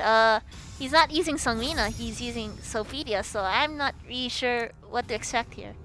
Why is there a reason why he would want to play Sophitia over Sungmina in this matchup? Well, unfortunately, Sungmina got the nerf hammer this recent patch, so she lost a big part of her set play, which is like her 50-50, and that's unfortunately caused several players to drop her. Okay. She was a very popular pocket character pick, but because of that nerf, not many people want to play her as much anymore. So Nunu mid starting to focus a little bit more on some other characters, running Sophitia in this tournament? So Sophitia has always been considered top tier in Japan, but Sophitia also did get a nerf. Not as significant as Sungmina's, but one that affects her soul charge game by a lot. Nunu mid so far showing really good patience, really good defense too. Good predictions on Chrome Knight's teleports.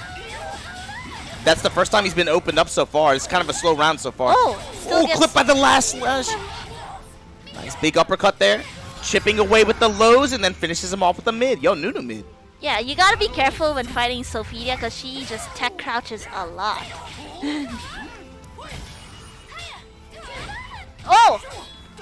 Chrome Knight knew that he could jump that string.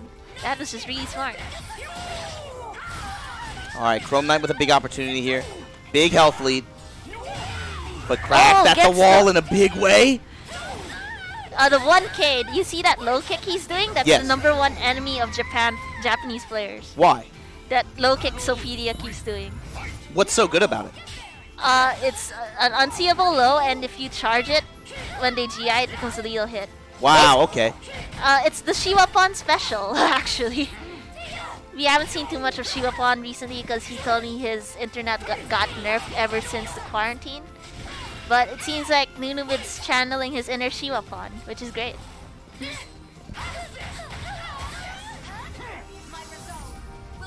Goes into Soul Charge.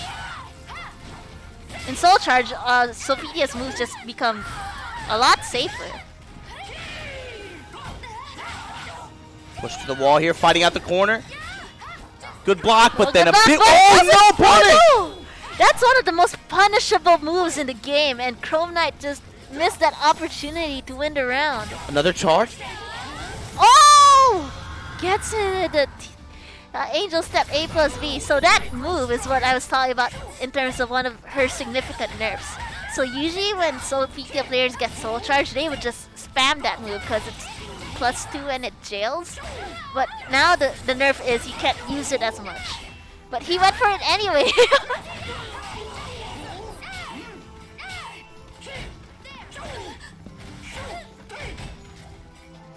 Again, Nunu committing the guard like that.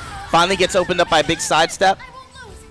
Chrome Knight now, starting to back up in guard too. Looks for the whiff. Can't quite get it. Clashing. Mid, low. Good mix. Gets the back throw. Back throw not able to close out though. Charge. Go back to neutral. Using Soul Charge as your last attempt. Spin. Teleport. That was really smart of Chrome Knight. Going into this last round though, Chrome Knight 0 bars. Nunu mid gonna have 2 soon. I like what Chrome Knight's been doing, just like backing away. Whenever he thinks Nunu mid's just going to do a horizontal. Yeah, eating those nasty lows though, a lot of chip damage there. Minus 45% just like that. Oh, nice launch! The 2-2B. Unfortunately, cannot get the ring out. But it's putting pressure on Nunumid's guard gauge. And oh, is that gonna ring up? No, it isn't. Yeah! Breaks the break? grab. Charge at the wall. Oh, goes again for the yeah! Again, that move is just too good. And you just gotta be careful with how you use it now in this patch, because you can't abuse it as much. I remember Chrome Knight telling me before that he really doesn't like the Sopedia matchup and he doesn't really know what to do. But we'll see if he can make a run back. Because I believe in Chrome Knight, I believe in the Lone Samurai. I believe in the Gaijin spirit.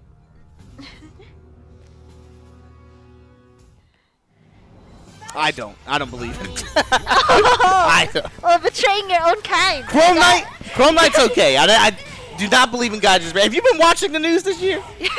Hell no, I don't believe in that shit. Get out of here.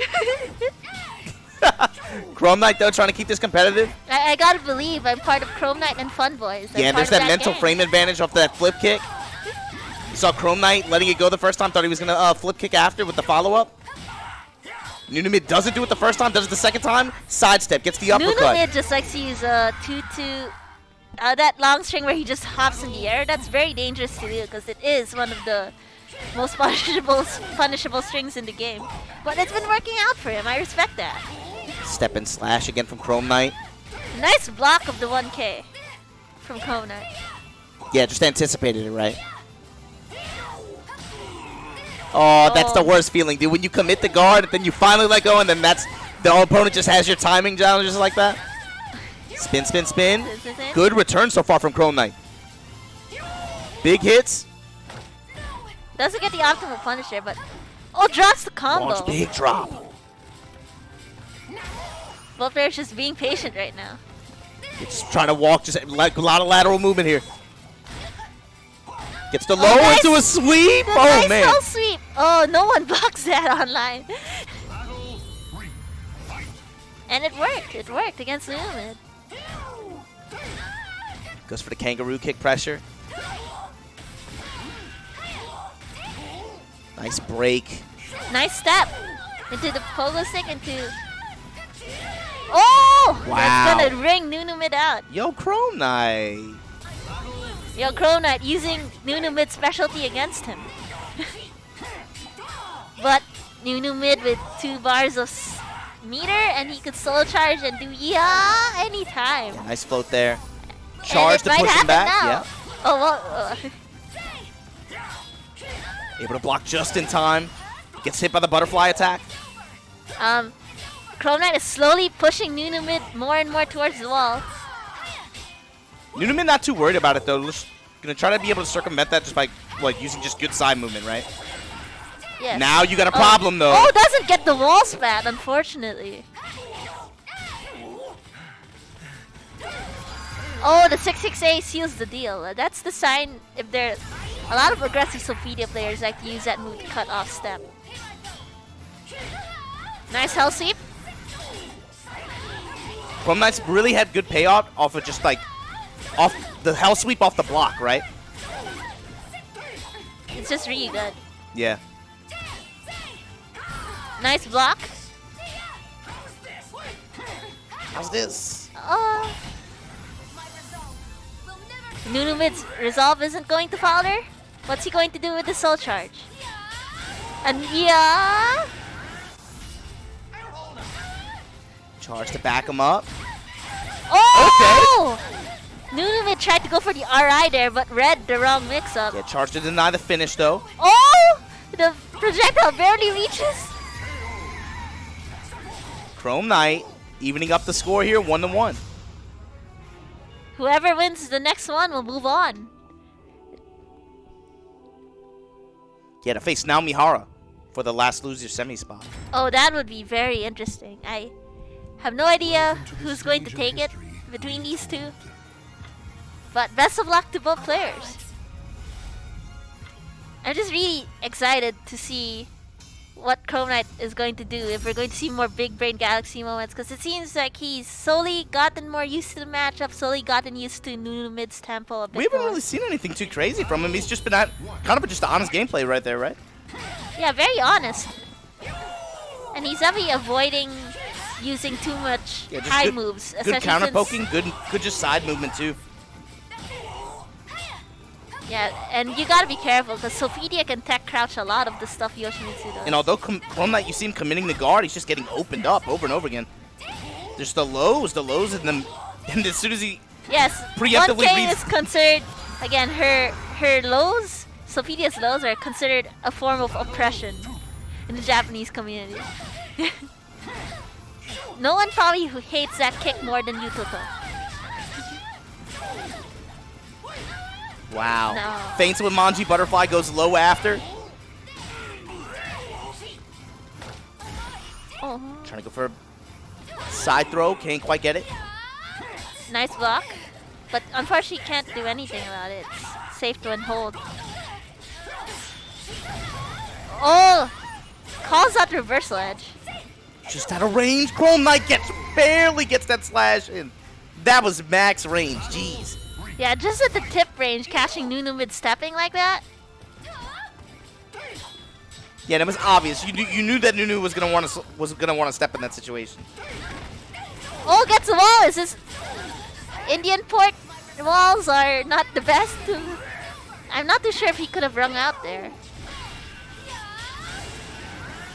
Breaking the lightning, charge.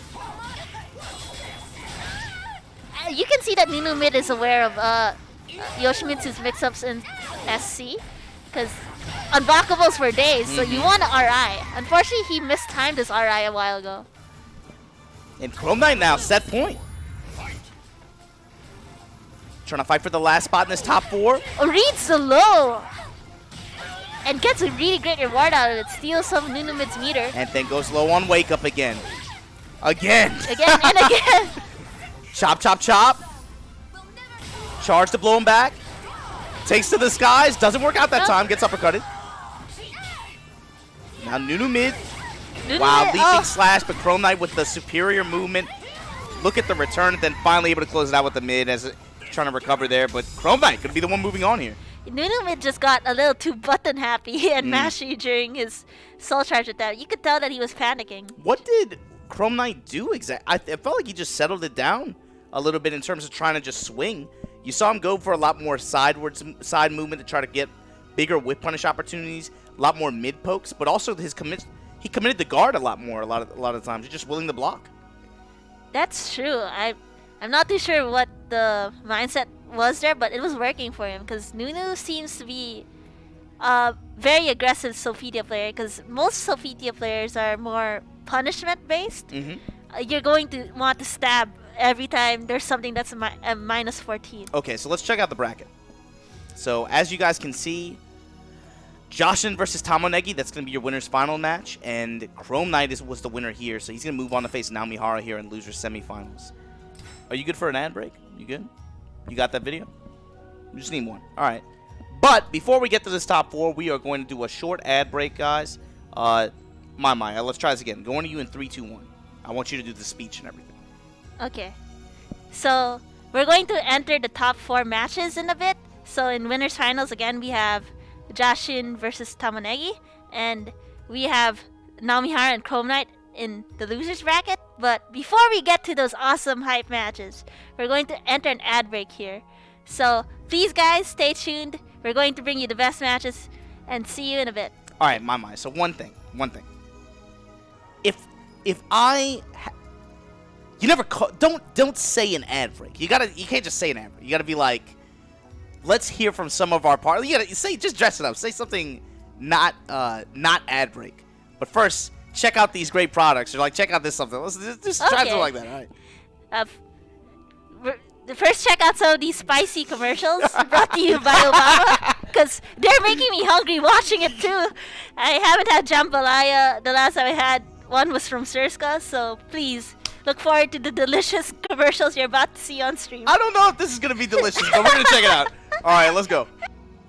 You enjoyed that spicy commercial about taking care of your hairline?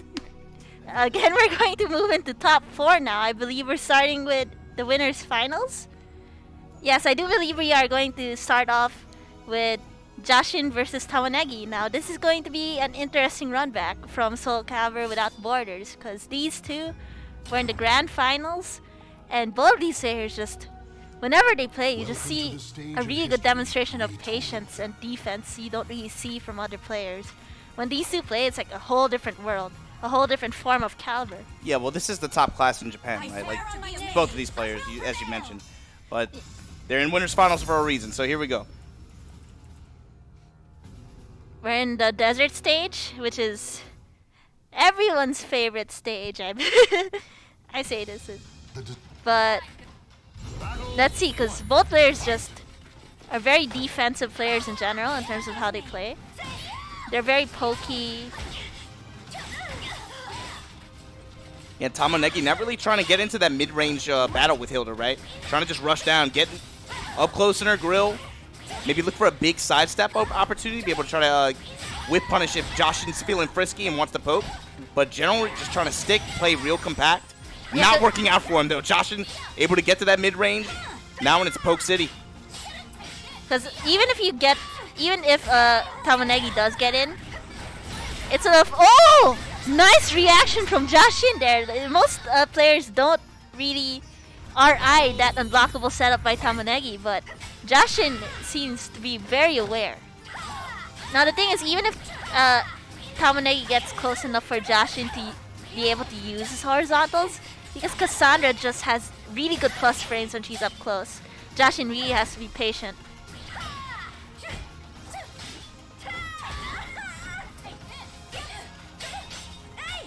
See, both players are just poking and blocking right now. Yeah, but even at max range, Jashin's been really... He's had a lot of self-restraint with putting a lot of pokes out there just because he knows how good Tamonegi's movement is. Both of these players, whenever you see them fight, there's just like a huge amount of respect. And it makes you really want to respect them too. Throw break. No. Oh, wow, come on. Gets a Captain America special. I'll see you in Fortnite. Let's go. That is so sad, bruh. How y'all gonna put Galactus in Fortnite like that, man? Again, Cassandra's Pikachu confirmed. That's Pikachu. That's Pikachu. Yeah, if Captain America and Pikachu had a baby, it would probably be Cassandra. I don't want to imagine that. But right now, Jashin gets the throw damage. Able to bring it back, even on health. Oh, Tamonegi nice. trying to get the grab reset. But Jashin looking punishing for it. You wanted to get greedy, fine. Let's go back to mid-range where I have control, and he just got washed. Jashin able to bring it back. But knowing these two players, they have a history of just bringing it down to the final round. Tamonegi really likes to, compared to other Cassandra players, he really likes to use Cassandra's punch, the soul attack. Tamonegi tried to go for an explosion there. Yeah, big back-to-back counter hits like that. Jashin now, slight health lead, able to score a mid-strike there. Tamonegi in critical health, good break. Good block too, man. Jashin's defense looking real crisp right now. And there's just a... As soon as I said that, it gets launched. Loses the health advantage. That's not a death, right? That's got one more touch, right? Right? Oh, survives because when Cassandra's Divine Force, that you're already way better than James Chen at this. You're already way better. Tamonegi still gets the touch. Last round, here we go. This is only game 1 too. Yeah, this is only game 1, but all of their matches always end up like this. It's crazy. No matter what setting, whether it's a casual lobby or a tournament, these two just are amazing at Caliber. Go all out. This is the highest level out here, right? Jashin's trying to make best use of his meter, especially with Tamonegi's defense on the... Oh! And that was just off of a really good sidestep and then counter hit mid-strike. Wow. Wow. Jashin, strong response. Jashin's just very solid. He's been growing as a player the past few months. Like, I remember he was the only one using Hilda, and he still is the only one using Hilda in Japan. And I respect him for that. He's using a very difficult character and a character people were saying was one of the weakest. And now here he is. He's really put in a lot of time and effort into playing this character. It's like 2000, 2008, 2009 all over again. Just making her look busted. Boo! Boo, Hilda! Boo! That video was hilarious. I was there live. That was godlike. And Jashin, man. Yeah, Jashin's just on the roll right now. He's got all the tempo on his side. Again, the mid-range control right now. The poke game, he is just winning.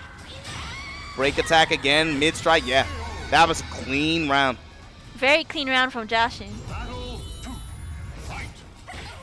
Let's see what Tamonegi can do to adapt to how Jashin's just pressing buttons, but very calculated. Nice low chops here. Jashin trying to mix up with mid and low. Sidewalk tried to get the back turn, but Tamonegi able to guard in time. Jashin's just interrupting Tamonegi with all these well-placed kicks. That's a launch. Yeah, gets the crush. Critical health now for Tamonegi. You gotta run this back. Step in low, gets the mid. Jashin just, wow. 2 rounds in a row, that was just very clean. My, what does Tamonegi need to do? You know he has to get in, he has to keep it compact, but... Because right now, it seems like Jashin is like on the offensive, and we don't really see Jashin this offensive. It feels like whenever Tamonegi's able to get in, he has to give up a lot of HP and give up some hits. Jashin's too good at just space control. Oh! You know? Lethal hit. Nice read. Or he needs something like that, right? A big counter hit or a big lethal. Yeah, Tamonegi just needs to get the right read when he gets in. Okay. Okay, Good nice start to launch. this round. Yeah, nice. Minus 33% just off that one launch.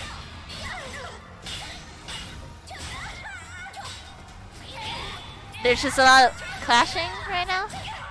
Well, the clashing, but then Tamonegi able to score some hits in Tamonegi's a able low. to make it work out in his favor, yeah. But now look at the space again. 2 bars on Jashin's side too. Blocks the low, but doesn't punish. And then the low to close out that time. Tamonegi bringing it back this game. Yeah, it's always just 2 and 2 when these guys play. In fact, both players have meter too, so again, Tamonegi's trying to go on the offensive here by using soul attack. Are you gonna see some Pikachus? Probably not. You got the Beyblade, but masterful GI by Jashin. Not many players know you can actually GI that. Charge at the wall now. Get another decent launch from Tamonegi with really good return. Gets Even soul on health. charge. Gets whip punish though. And Jashin on the offensive here.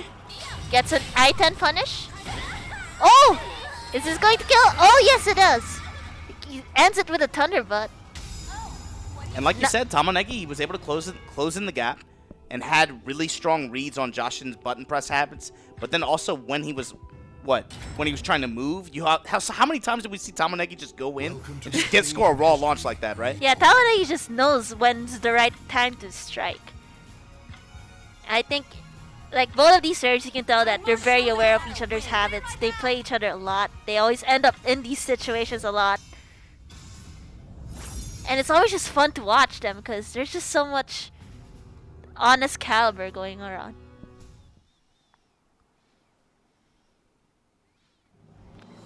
Battle 1. Fight. Oh wow, running up to get the grab first.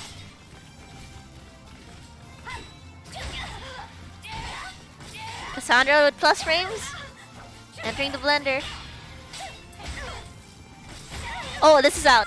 Oh no, never mind. Oh, wow. Nice Missed air control opportunity. from Jashin. That's some Smash Bros. Right there. This is some DI. How did he not get ring out there? Yeah, I genuinely thought I was going to ring out too. Nice low strike at the wall. Uh-huh. Tamonegi now, where did that health advantage go? And Jashin with the read. Just wow, like people. Tamonegi's health just disappeared in a flash. After there. such a strong start, too. Yeah, you never with these two, even though one has the strong start, you never know who's gonna get the strong finish. It doesn't matter between these two players specifically. Nice, good sidestep. Not Nice able to break the grab. throw that time. This time Tamonegi gets the low on Oki. No break on Tamonegi's side either, even on health. Scores the back turn mid hit. Just a lot of horizontal pokes from Tamonegi Yeah, they're right just now. swinging right now. Soul attack interrupts the CE. Gets the dunk.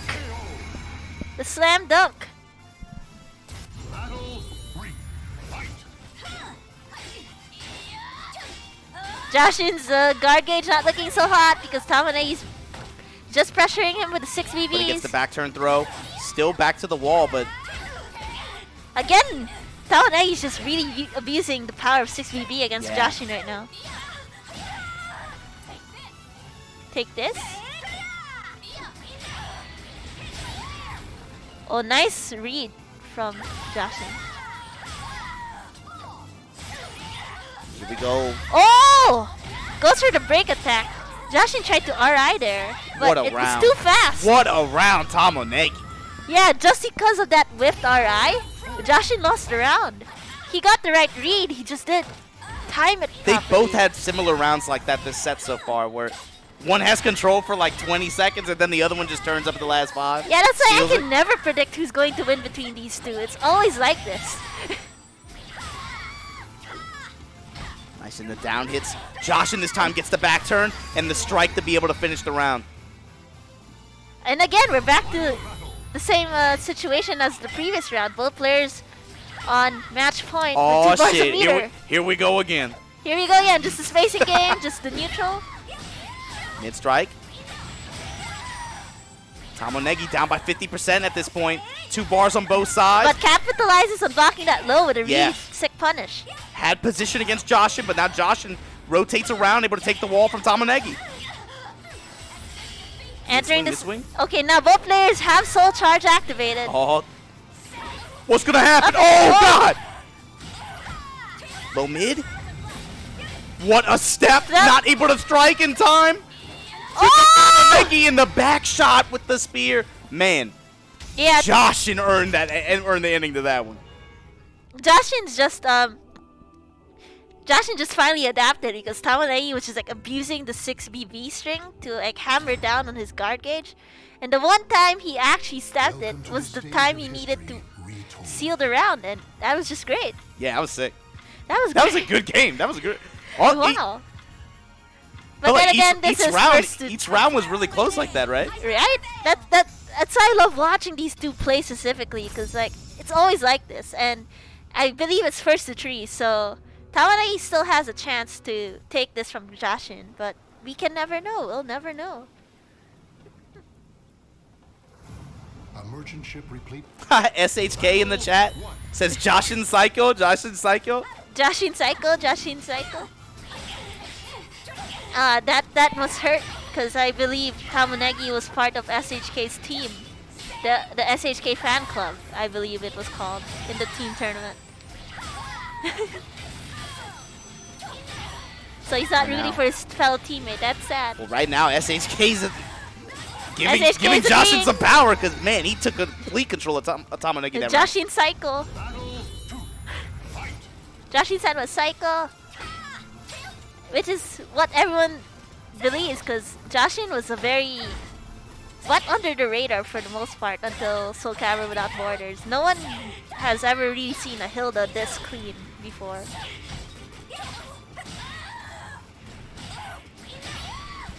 Yeah, Jashin's just really winning the poke game right now. Yeah, as long as he can keep it at that mid range, and especially if he can take away Tamonegi's movement by pushing him towards those corners, right? Especially in ring out scenarios, man, this becomes so scary, right? Both players are just genuinely scary. Oh, now this is Tamanegi's chance to get in. The stomp takes the low on Oki. Nice block. Yeah, you see Josh Gets trying to the butt. reposition there. Gets the punish. Trade in favor of Tamonegi that time, even on rounds here. Battle 3. Fight. Nice Nice step there from Tamonegi. Tamonegi went there for the low grab there, but didn't get the right read.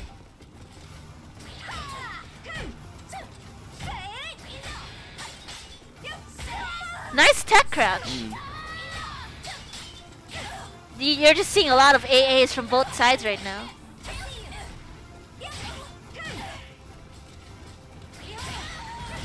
There's just Jashin's a, poking like, is, a lot is of poking. very, very strong right now. Good mix. Everything's just landing now. Oh, gets a soul attack. Is it enough to matter at this Oh, point? No, Jashin. no, Jashin just kicking over that grab that Tamanengi was attempting. And Jashin's at set point, I Yes, believe. he is in winner's final. And if you're on, oh man, either way, if you're gonna get the grand finals, you're gonna have to earn it, man. Beating one of these guys in loser side. It's going to be very difficult to do so. You're fighting two of the dads of the Japanese Soul Calibur. Low. Jashin Low, that time low, finally low. mixes up, goes mid. Again, yeah, the guaranteed hit at the end. Tamanegi retaliating with the soul charge. Let's go. Oh, that was my sick. God. That was sick. Jashin bringing out the soul attack, knowing it would be fast enough to counter Tamanegi before the explosion came out. If you saw that explosion was just right about to come out. All right, going to you in 3, 2, 1, boom. Oh, that was so sick. The way Jashin just countered the Tamonegi explosion special with that soul attack, that's just amazing. What Jashin- happened there, Mai? Is that a read, or you can't react to that, right? I believe it was a read because a lot of Cassandra players, you usually use that to zone other players out, right? And it just seemed that Jashin knew that his soul attack would be fast enough to counter the explosion. The explosion wasn't able to come out fast enough. It was just amazing. Yeah, sick to see a hard read like that close out a good set like that, too. That's always satisfying. But Jashin going to be the one moves on. Winner's side grand finals here. We'll check out the bracket. Boom. Yeah, let's have a look at the bracket. I believe we're going to have Namihara versus Chrome Knight next. We sure are. Coming up next. And these two fight. I mean, like you said before, right? These are all like Fighting Tuesday regulars. Yeah, these two are definitely Fighting Tuesday regulars, especially Chrome Knight, the lone samurai, the lone gaijin of Fighting Tuesday. Wait, what? Is he? That's not. He's not the lone guy. Oh, yeah, Fighting good point. Tuesday. What I'm a are you talking gaijin, but currently in this tournament, yeah, he's the only one left. Trying to save the human race. But he's definitely the pride of us gaijin players because he's consistently He's placing won top a Fighting four. Tuesday. I guess that's the big thing, right? Especially for Caliber. Yeah, Not so common. He's definitely one of the faces of Fighting Tuesday. And Namihara is just the face of the Japanese community in terms of memes. So both of these players are just very charismatic, very fun to talk to, and they're also very skilled players. Already, I believe it's Namihara. Namihara is starting off really strong here. Namu. Oh, nice lethal hit from Chrome Knight. From reacting to Namihara's whipped reversal edge. Battle 2. Fight. Oh no, unfortunately the max range catches Chrome Knight stepping. Gets Namihara with a low mix-up.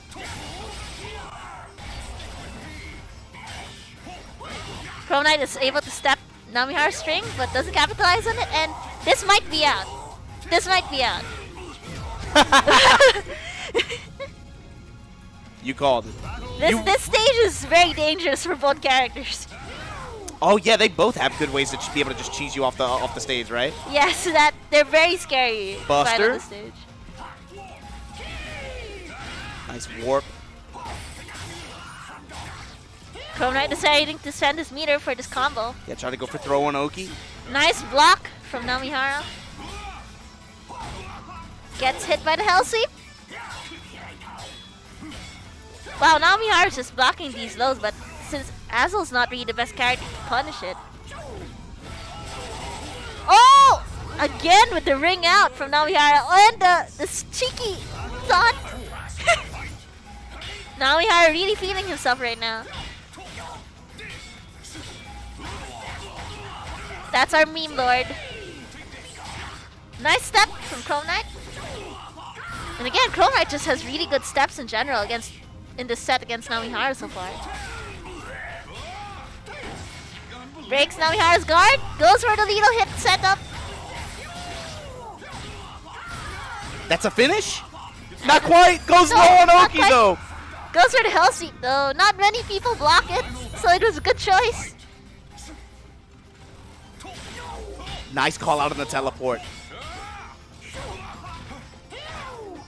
Able to score a touch, but more importantly, telling Chrome Knight, yeah, you're just not going to be able to just move around the screen for free like that, especially in neutral. I am aware. It's my turn. If you want to move like that, I'm going to take my turn. Yeah, but Chrome Knight's not Charge. looking so good right now. Oh! What? Okay, blocks it. So he's gonna get a really good punish out of this. This is a Seems chance like- to be able to make up this health deficit.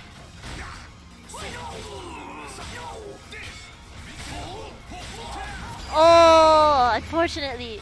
Chrome Knight was trying to hang in there and be on the defensive, but Namihara's able to get that one out.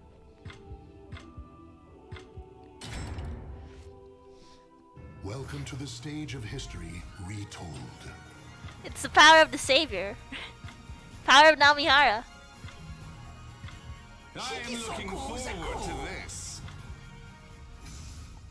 Yeah, and 2 of those rounds were just from the... Oh, we're gonna get the same stage. 2 of those rounds, Namihara just won via ring out. So let's see if he can pull it off again, or if Chrome Knight has a new strategy going into this. Because we are on the same stage, and he starts out with the door knocker. Yeah, run up full screen door knocker too. You can already see Namihara trying to pressure Chrome Knight to the edge and trying to ring him out. Chrome Knight, fortunately able to have good guard and good sidestep, be able to try to get out that situation, score some hits as well. And actually, Nice Chrome Knight, yeah, launch. now with the health advantage. Namihara got some work to do, goes low. Gets the breakdancing low. Blocks the Hell Sweep and gets muscle busted for it. Chrome Knight wasn't careful. Oh, that... Oh, catches him with a soul attack though. I mean, I don't really think that was the best use of meter. But no, but we'll run it. We'll run with it. There's still a long way to go for this game, so maybe it's okay. Catches Namihara ducking. Again with the Hell Sweeps. Is this gonna be perfect? Yes, it is. Battle 3. Fight. Oh, big whip there. Chrome Knight somehow able to score a touch on him for it too. From that far away, that's crazy.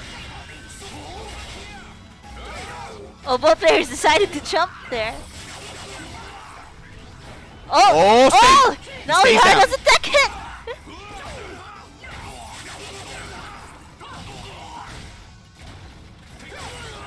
Oh, catches Chrome Knight in the stance. Oh, unfortunately, the second hit of the string catches And Chrome his Knight. health, his life lead just evaporated. Pogo! Oh, Pogo stick! It's a Chapio! Off the charge, where you going? Where are you going? Oh, Oh my god, oh my god! Oh, It's the Muscle Buster! And Chrome Knight gonna take us to the final round here, maybe? Oh, goes for the slide! Right now, Namihara set point. Goes low, Chrome Knight coming through. Goes for the A option. Now Mihara's retaliating with a soul charge. Yeah, good break. Oh, gets the back turn. Chrome Namihara. Knight's health slowly evaporating. But Chrome not Knight's giving still out in there. outright. Still in there.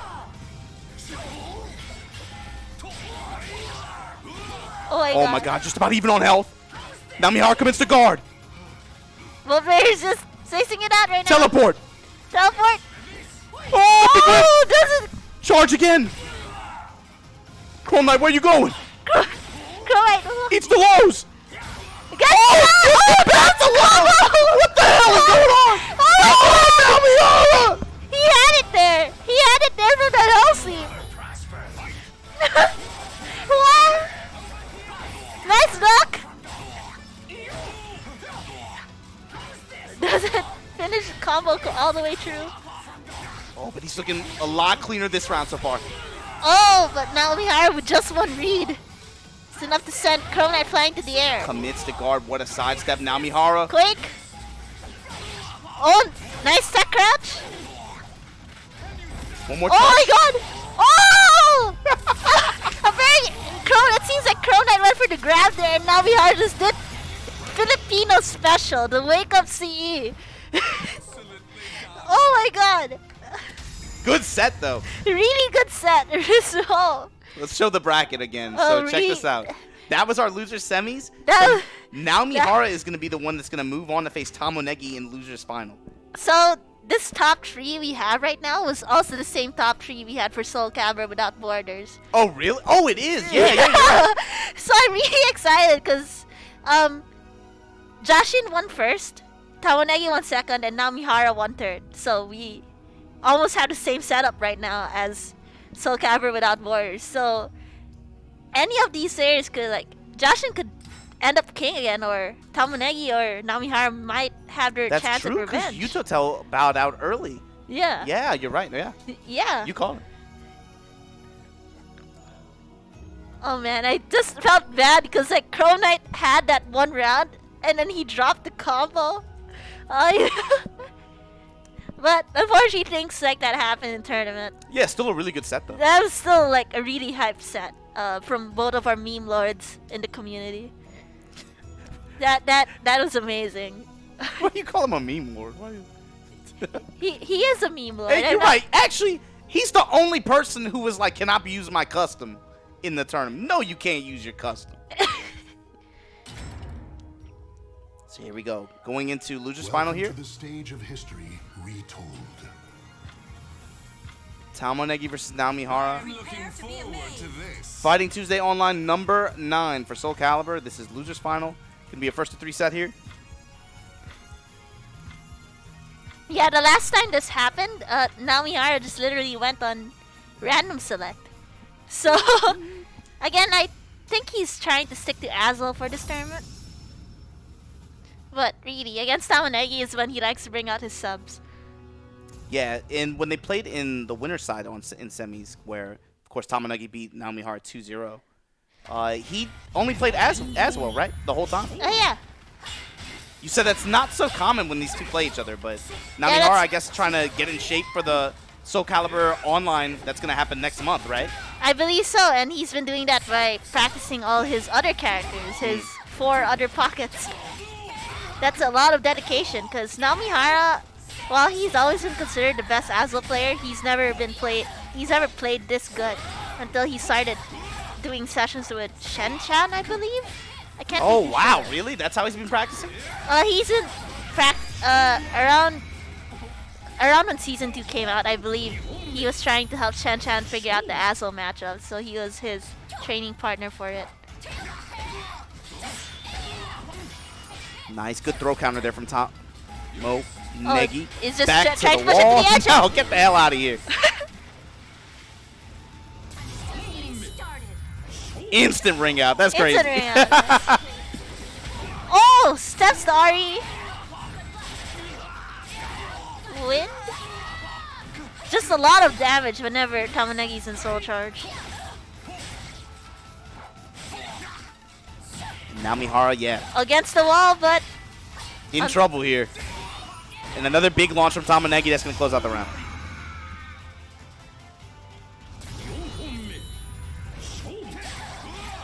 This stage is sick. this stage is amazing, Yeah, especially with the announcer. Yeah, it's so unfortunate that, like, I don't know, I feel like this collabo or this guest character and everything kind of got a... It doesn't get the respect it deserves. He looks better, the stage looks better in this game than it does in the actual game. That's crazy. Namihara is getting the wall here, but the angle doesn't quite work out in his favor. And then Usually, charge. wall combos with that angle work out for characters like Shangwa and Talon, but not really for Azul. And then Buster.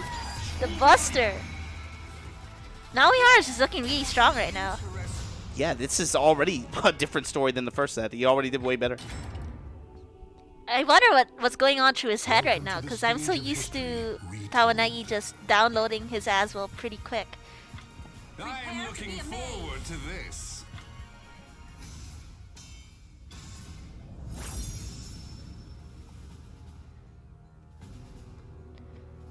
Although we're not in the Samurai Showdown stage now, we're in the, I guess, Cassandra's home turf. The Greek stage. It has some ring outs and some half walls, so we'll see. This stage is pretty sick too, honestly. Yeah, this is the first stage that was made. I like the water on the floor. It's hard to see, but it's there.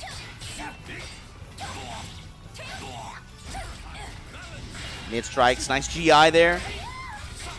Nice block from Tamonegi there. Oh! Another nice. really solid. Man, his Nice GI game read. is looking really, really good this set so far. Because that Really good move return. has like an auto GI built into it. Yeah. And the fact that Namihara reacted with it was just really great.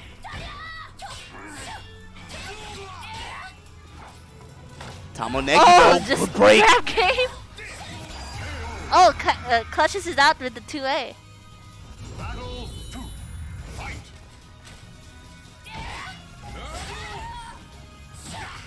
That's the thing. You know, Namihara, you have to remember last game he was able to steal that one round with a really quick ring out. But Yeah, and he generally can do was that on this stage too. Yeah, but generally he was able to keep the mid-range, keep control, force Tamonegi to have to take risks and or at least eat some damage if he's going to get in and be able to try to keep it compact and keep that pressure, right? Yeah, because Azul can still do things close range. It's just that Cassandra has the advantage because of the plus frames. She's generally known for that. Her and Zasanomel are known for their plus frames. Some evasive maneuvers, the long-range lows working out here for Namihara. Tamanegi's closer and closer to the Oh, end. lows! Nice, Namihara. Like, that's a general mix-up you'll see with, like, Azul players. You're just gonna do that low over and over and then throw in a launcher randomly there.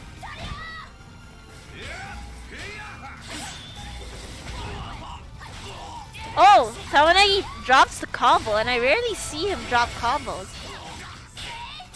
Oh man, both players are flashing red in the guard gauge. Who's gonna break first? Unbelievable. Well, there's your... Oh! but Tamanegi dropped the drops. combo again! I hope he does not end up regretting that. Charge. Namihara, big whiff. Oh, The soul Nami saves charge? him. Popping out the soul charge? Oh! Catches this might Tamanegi stepping!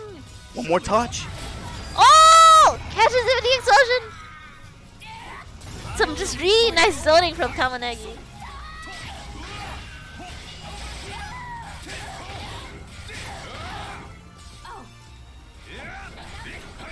Oh! Interrupts the impossible! Oh man. Low mid, low mid, mid. Some really nice smokes, and oh, that's up! That's godlike. Oh my god, now we are just scoring out all these awesome ring outs.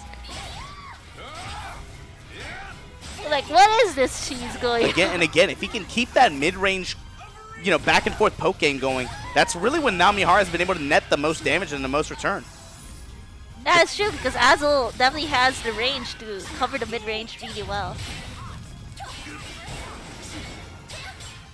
And Tamanegi is just trying to be on the offensive here.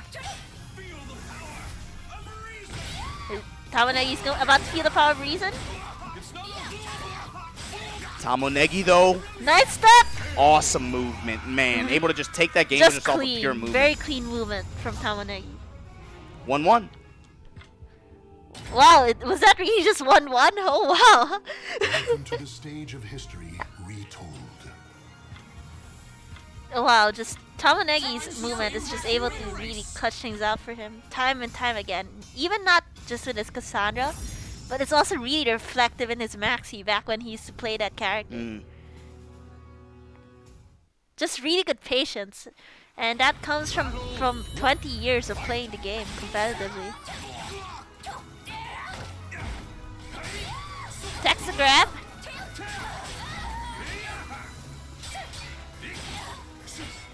Just a lot of patience from Tamanegi, and with a very just bring out those AAs when he can, because that's an I-10 move. That's one of the fastest moves in the game. Yeah, both players willing to go to guard a lot more this game so far, denying each other their throws as well.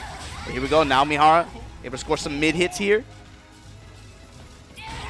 Whoa, Tamanegi run up with low! a slide kick! Oh no!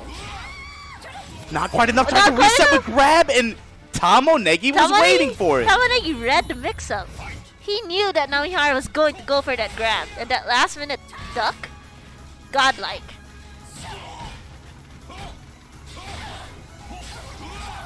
All right, Namihara. All right. Got your launch. 50% life lead. Muscle Buster gets Tamanegi out of the wall, though. 1 bar for each player.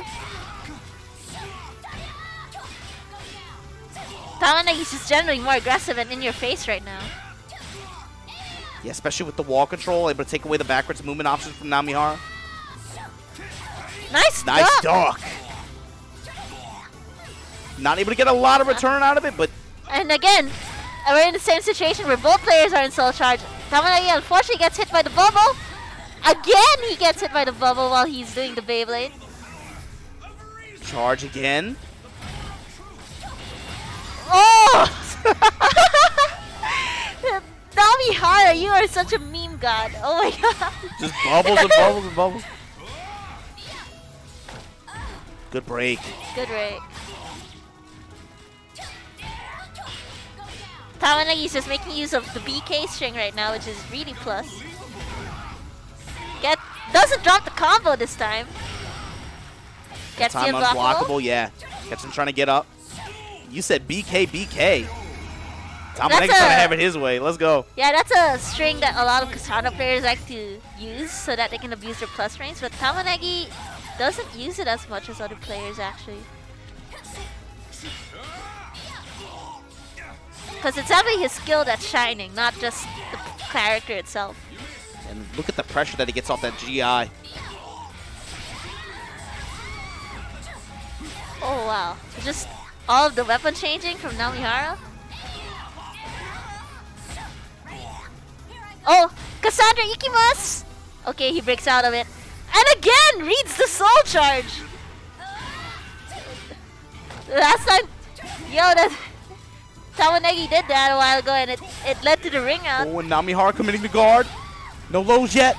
You gotta imagine one's coming soon. No, it takes the mid strikes, yeah. Yeah, A was the right punish there. Tamonegi up 2-1. Tamanegi up 2-1, so this is Namihara's last chance. Are we gonna see a character switch? Are we? Probably not, but are we? Okay, no. I was hoping for it, but okay. We're getting Azel all the way through. We're getting the savior of humanity for the rest of the tournament.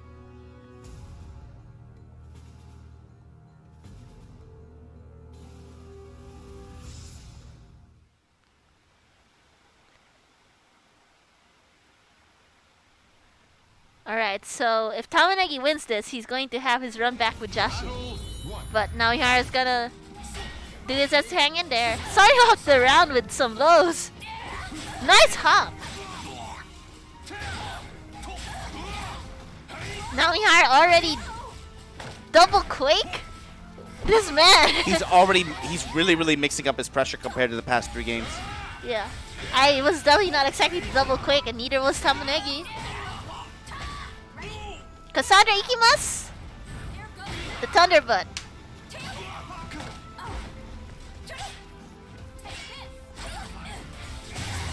Oh, nice! Big lethal hit here. Needle hit here, but he gets it GI again! into the finish.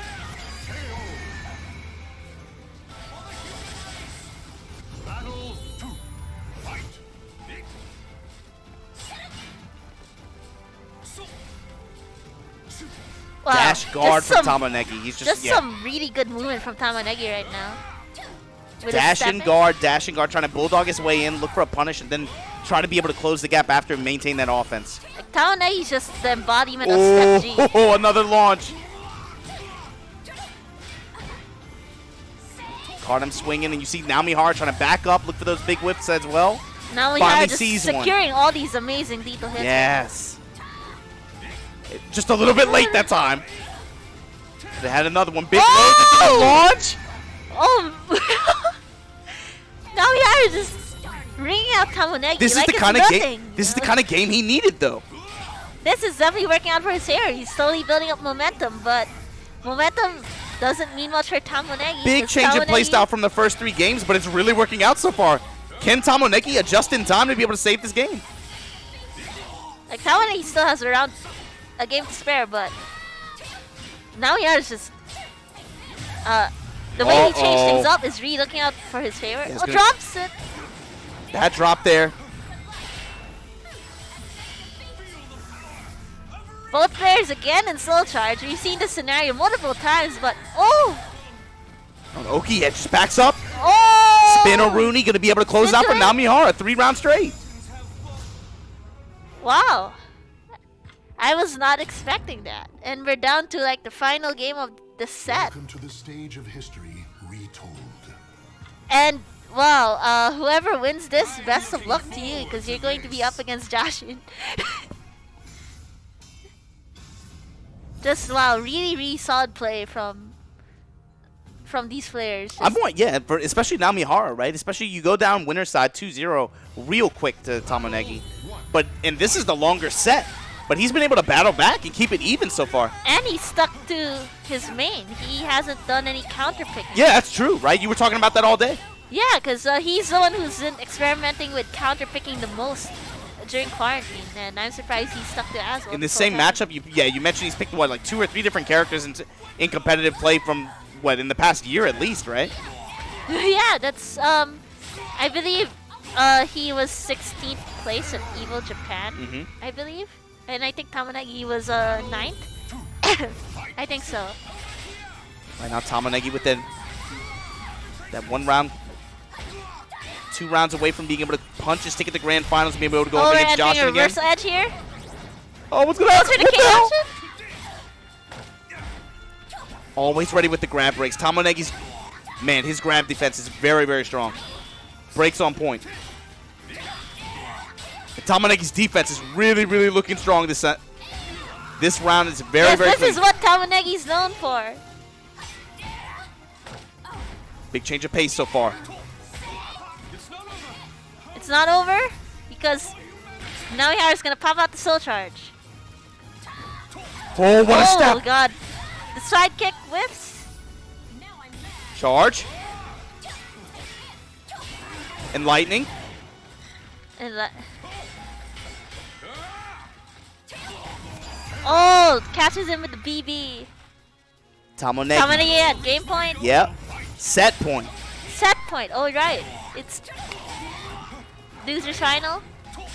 Maybe if Tamonegi wins this, he'll get his run back with Jashin. Yeah, we're gonna get the nice step. Goes for the low grab, but now Mihara breaks out of it. Be careful. Is this gonna ball spat? It's gonna ball spat, right? Yes, it is. Oh no! Combo! That's okay though. Still able to get this one more opportunity here. One more touch. Try to take us to another round. Soul charge. Just trying to zone him out now. Oh no! Oh my God, Tamonegi. That is beautiful. Oh my God! Just that one move. Right now, Mihara cost in the game. Oh, that was like some great play, especially the previous round before. Whatever Namihara was doing earlier worked out, but Tamonegi's just too good of a player. All right, so go into the bracket in 3, 2, 1. Check this out. Grand Finals, it's what Caliber Without Borders Grand Finals run back, right? Yes, this is the Caliber Without Borders run back. Jashin, winner side, going up against Tamonegi, loser side.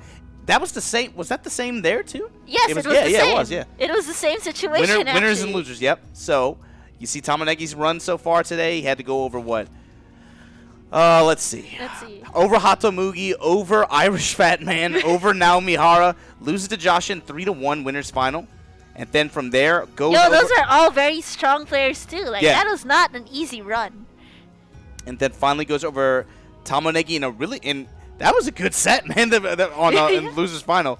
Yeah, and I really can't tell you who's going to win this because actually before Caliber Without Borders, there was an event where these two played in an FT10 for Korea, and Tamonegi won that 10-8. So it's really back and forth between these two players. All right, good stuff. So let's see. Going in the grand finals, Tamonegi going to be fighting from loser side. And we have Jashin on the winner's side, yeah. Put that in. Save it. Let's go to the game. Boom. I mean, boom. There you go. Oh, the Astral Chaos stage. I think this is the first time we've seen this stage today. Oh, wow. Yeah, thanks to you guys tuning in from overseas. I don't know, man. I feel like Caliber recently, aside from NOBC, maybe some, they had WSOE recently, right? But yeah, right. Now there's WSOE, yes. thanks to showing the JP community some love, watching Fighting Tuesday online. Appreciate it. Ooh, Josh. Oh. Already with these pokes from the get-go. Jashin. Josh. Doesn't go for the unblockable setup this time, Tamonegi.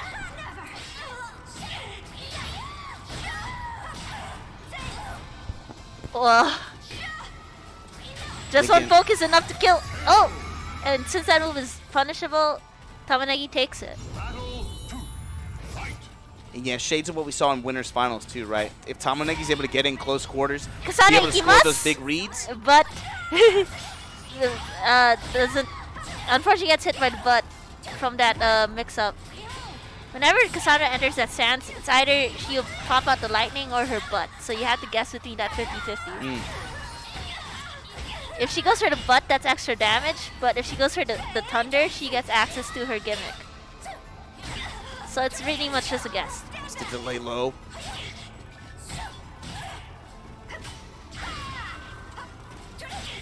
Tamonegi taking a much more bulldog approach. You see a lot of just dash guard, a lot of commit the shield, and then just, yeah, finally trying to find his little chip hits, right? Be able to try to get that, build that life advantage, get in close quarters. Oh, that was kind of punishable though.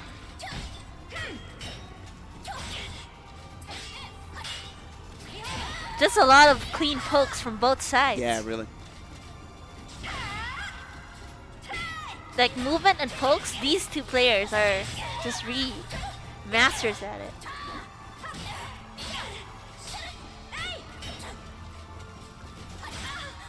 Tamanegi rushing in there with the 6-6A.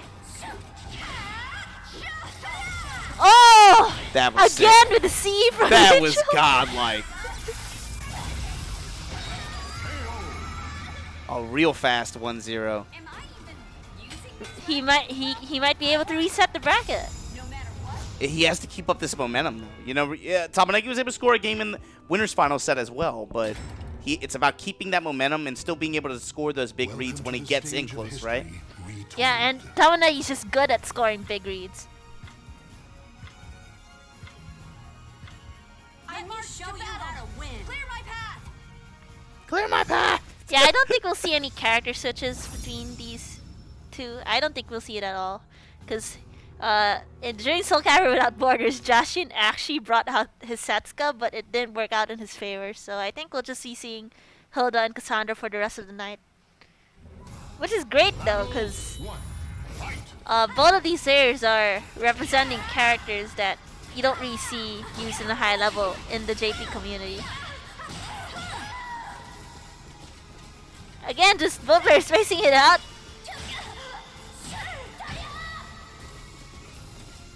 There's just a lot of step G all day. Yep. But again, with one successful launch, Tamonegi just gets in there.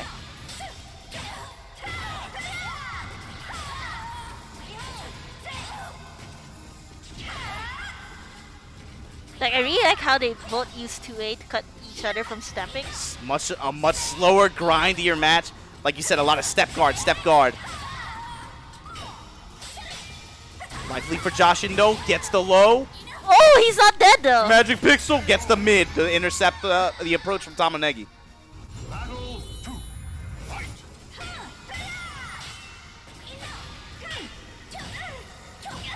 Just a lot of watch your toes, yeah, Step in lows, step in lows. Trying to just, again, force those lows to be able to try to open up the potential for the big mids, right? That's true, and Tamonegi knows how to use his mids really well.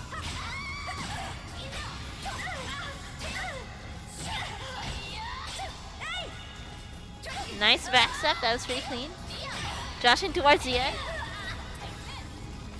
Oh, and obligatory comment for those who don't know. Do you know that the walls on this stage move every time you start a different round? That's a really nice detail to the stage. Jashin trying to bring it back. There's just a lot of patience back and forth. Oh, good. Got Oh the my full god. hit. Oh, breaks it! That's gonna do it! Tamonegi somehow able to bring that one back. Battle 3. Fight. In the expiring seconds of the round, too. Only 4 seconds left. Dude, this is a slower match right here. They're telling much more defensive, much more movement heavy. It's lot just more insane. self-restraint You don't in terms see of this folks. much patience from other players. Yeah, exactly. It becomes an entirely different kind of caliber when these two play. Oh, the Pikachu!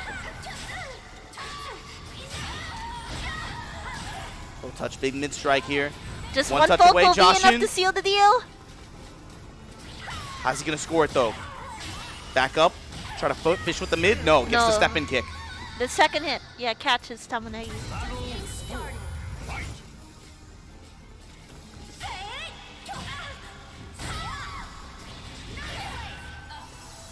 Soul charge. Big swing there from Jashin. Some very patient caliber. Goes for the 1 KB. Explosions. Watch your toes, Jashin. Watch your toes. Oh, gets the grab. Both players neck and neck again. But Jashin has 2 bars a meter. Goes for the soul attack.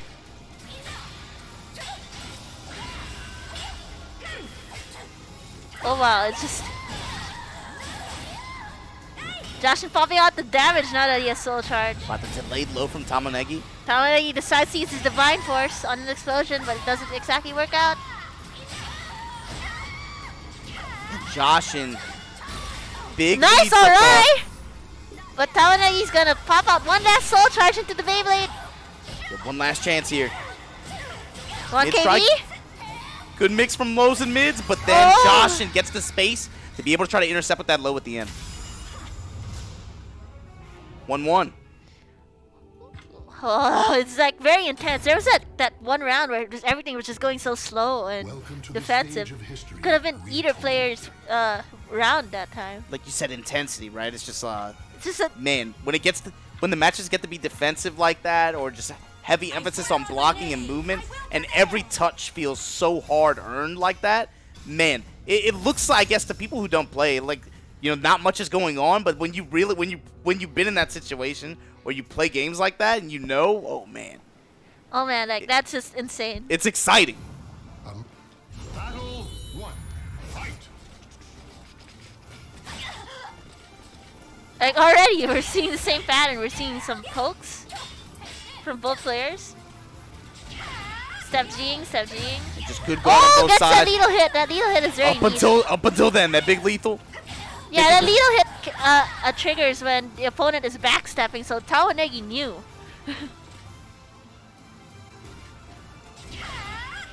Tamonegi's just being patient, standing guard. Tamonegi still with the 50% health lead here. Finally gets the throw off. And gonna be able to finish from it. Battle 2. Fight. Entering round 2 now. Nice whip punish. Nice 6 BB. Ooh, the GI at the wall. Oh! Goes through the double angel step combo. And then earlier sequence from Tamonegi now just amounts to nothing. Jashin able to just Gets bring the it back so divine force easily. from back turn B plus K.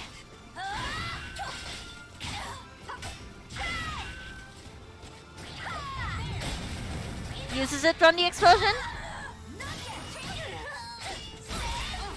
Nice RI from Jashin. Oh, magic pixel.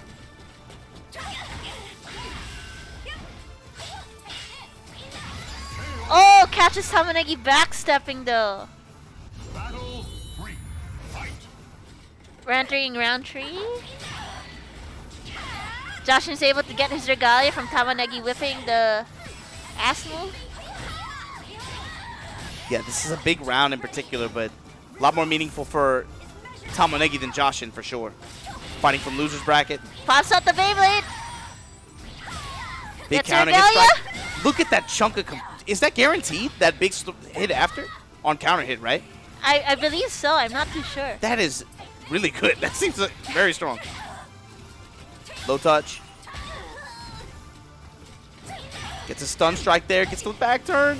Oh! And the mid strike from Josh and the mid kick able to close it out. Yeah, Jashin just has really good mid kicking sense, if that makes any sense, I guess.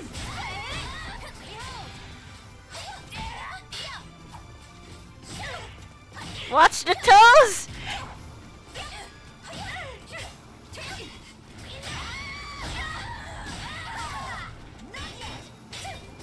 Man, there's just a lot of really placed horizontal pokes going on between both players right now.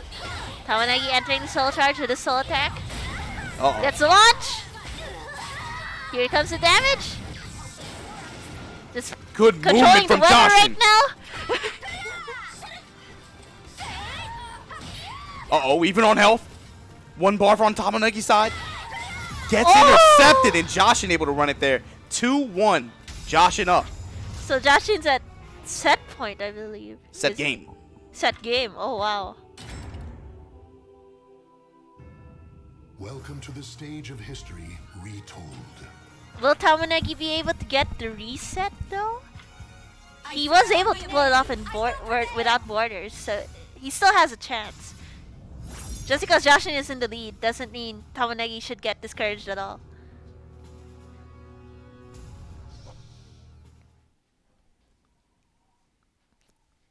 Let's see how Tamanengi is going to change up his game plan here, or if we're just going to see the same defensive play back and forth. Already run up grab. Jashin interrupting Tamanegi's V plus K. Tamanegi pressuring Jashin by the wall. Tamanegi really likes to do 1K in a row.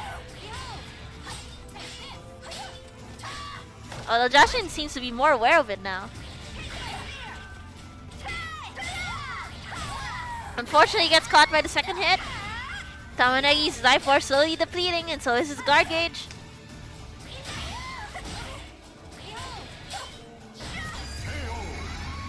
And Jashin takes the first round, just like that. Again, just through the power of mere poking.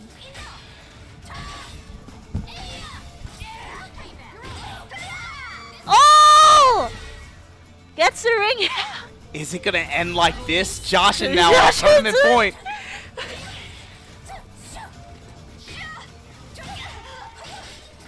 Okay, Tamonegi's beginning to change up his offensive patterns right now.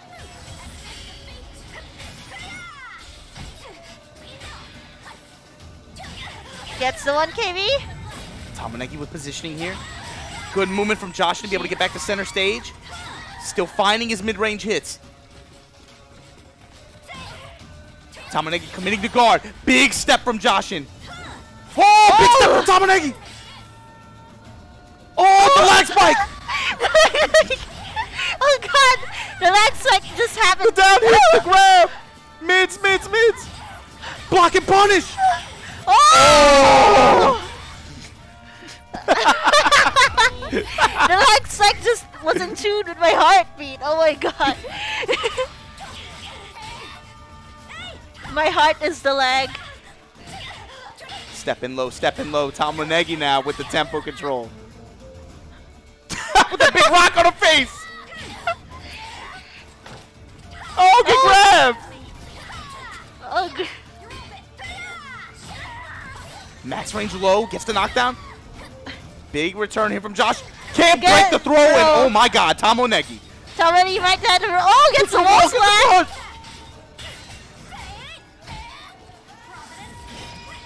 Soul attack.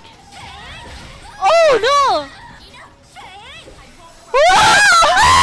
Soul charge.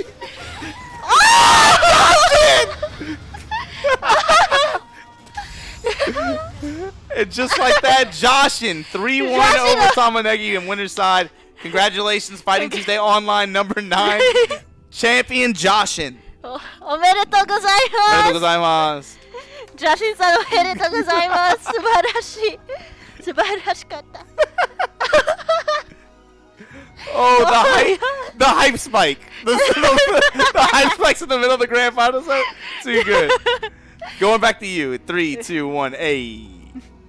That was a very hype match. I was really sinking into the sofa here from all the lag spikes.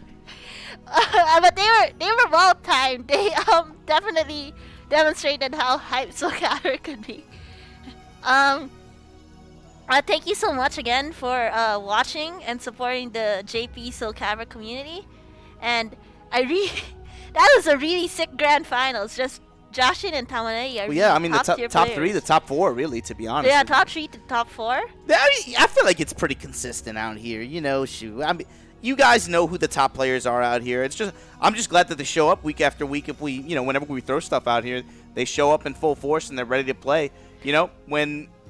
Who knows when we're going to be able to do offline events again, but in the meantime, for what we have, the players are still motivated here, Yeah, the players are definitely very motivated. There are definitely a lot of players who have a lot of hidden pockets as of the quarantine, because it was a trend after EVO Japan to spend all that time stuck in quarantine picking up a new character, and everyone just has generally leveled up their skills. Like, Namihara is just one example of that.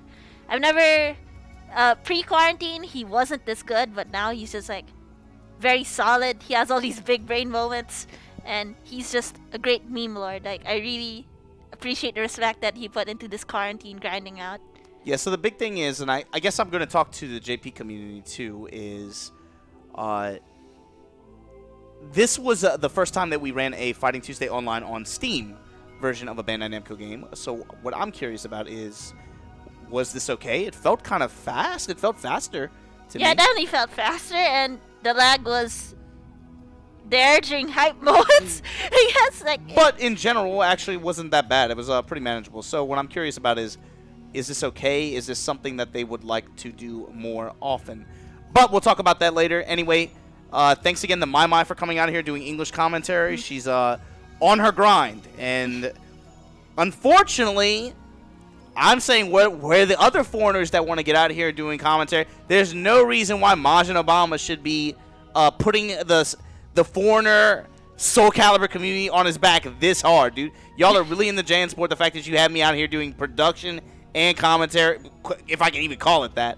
So if some of you other guys want a chance to be able to try to, do your best, try to just see how you can do, this is the platform where you guys should be able to try that out. So holla at me if you guys want to.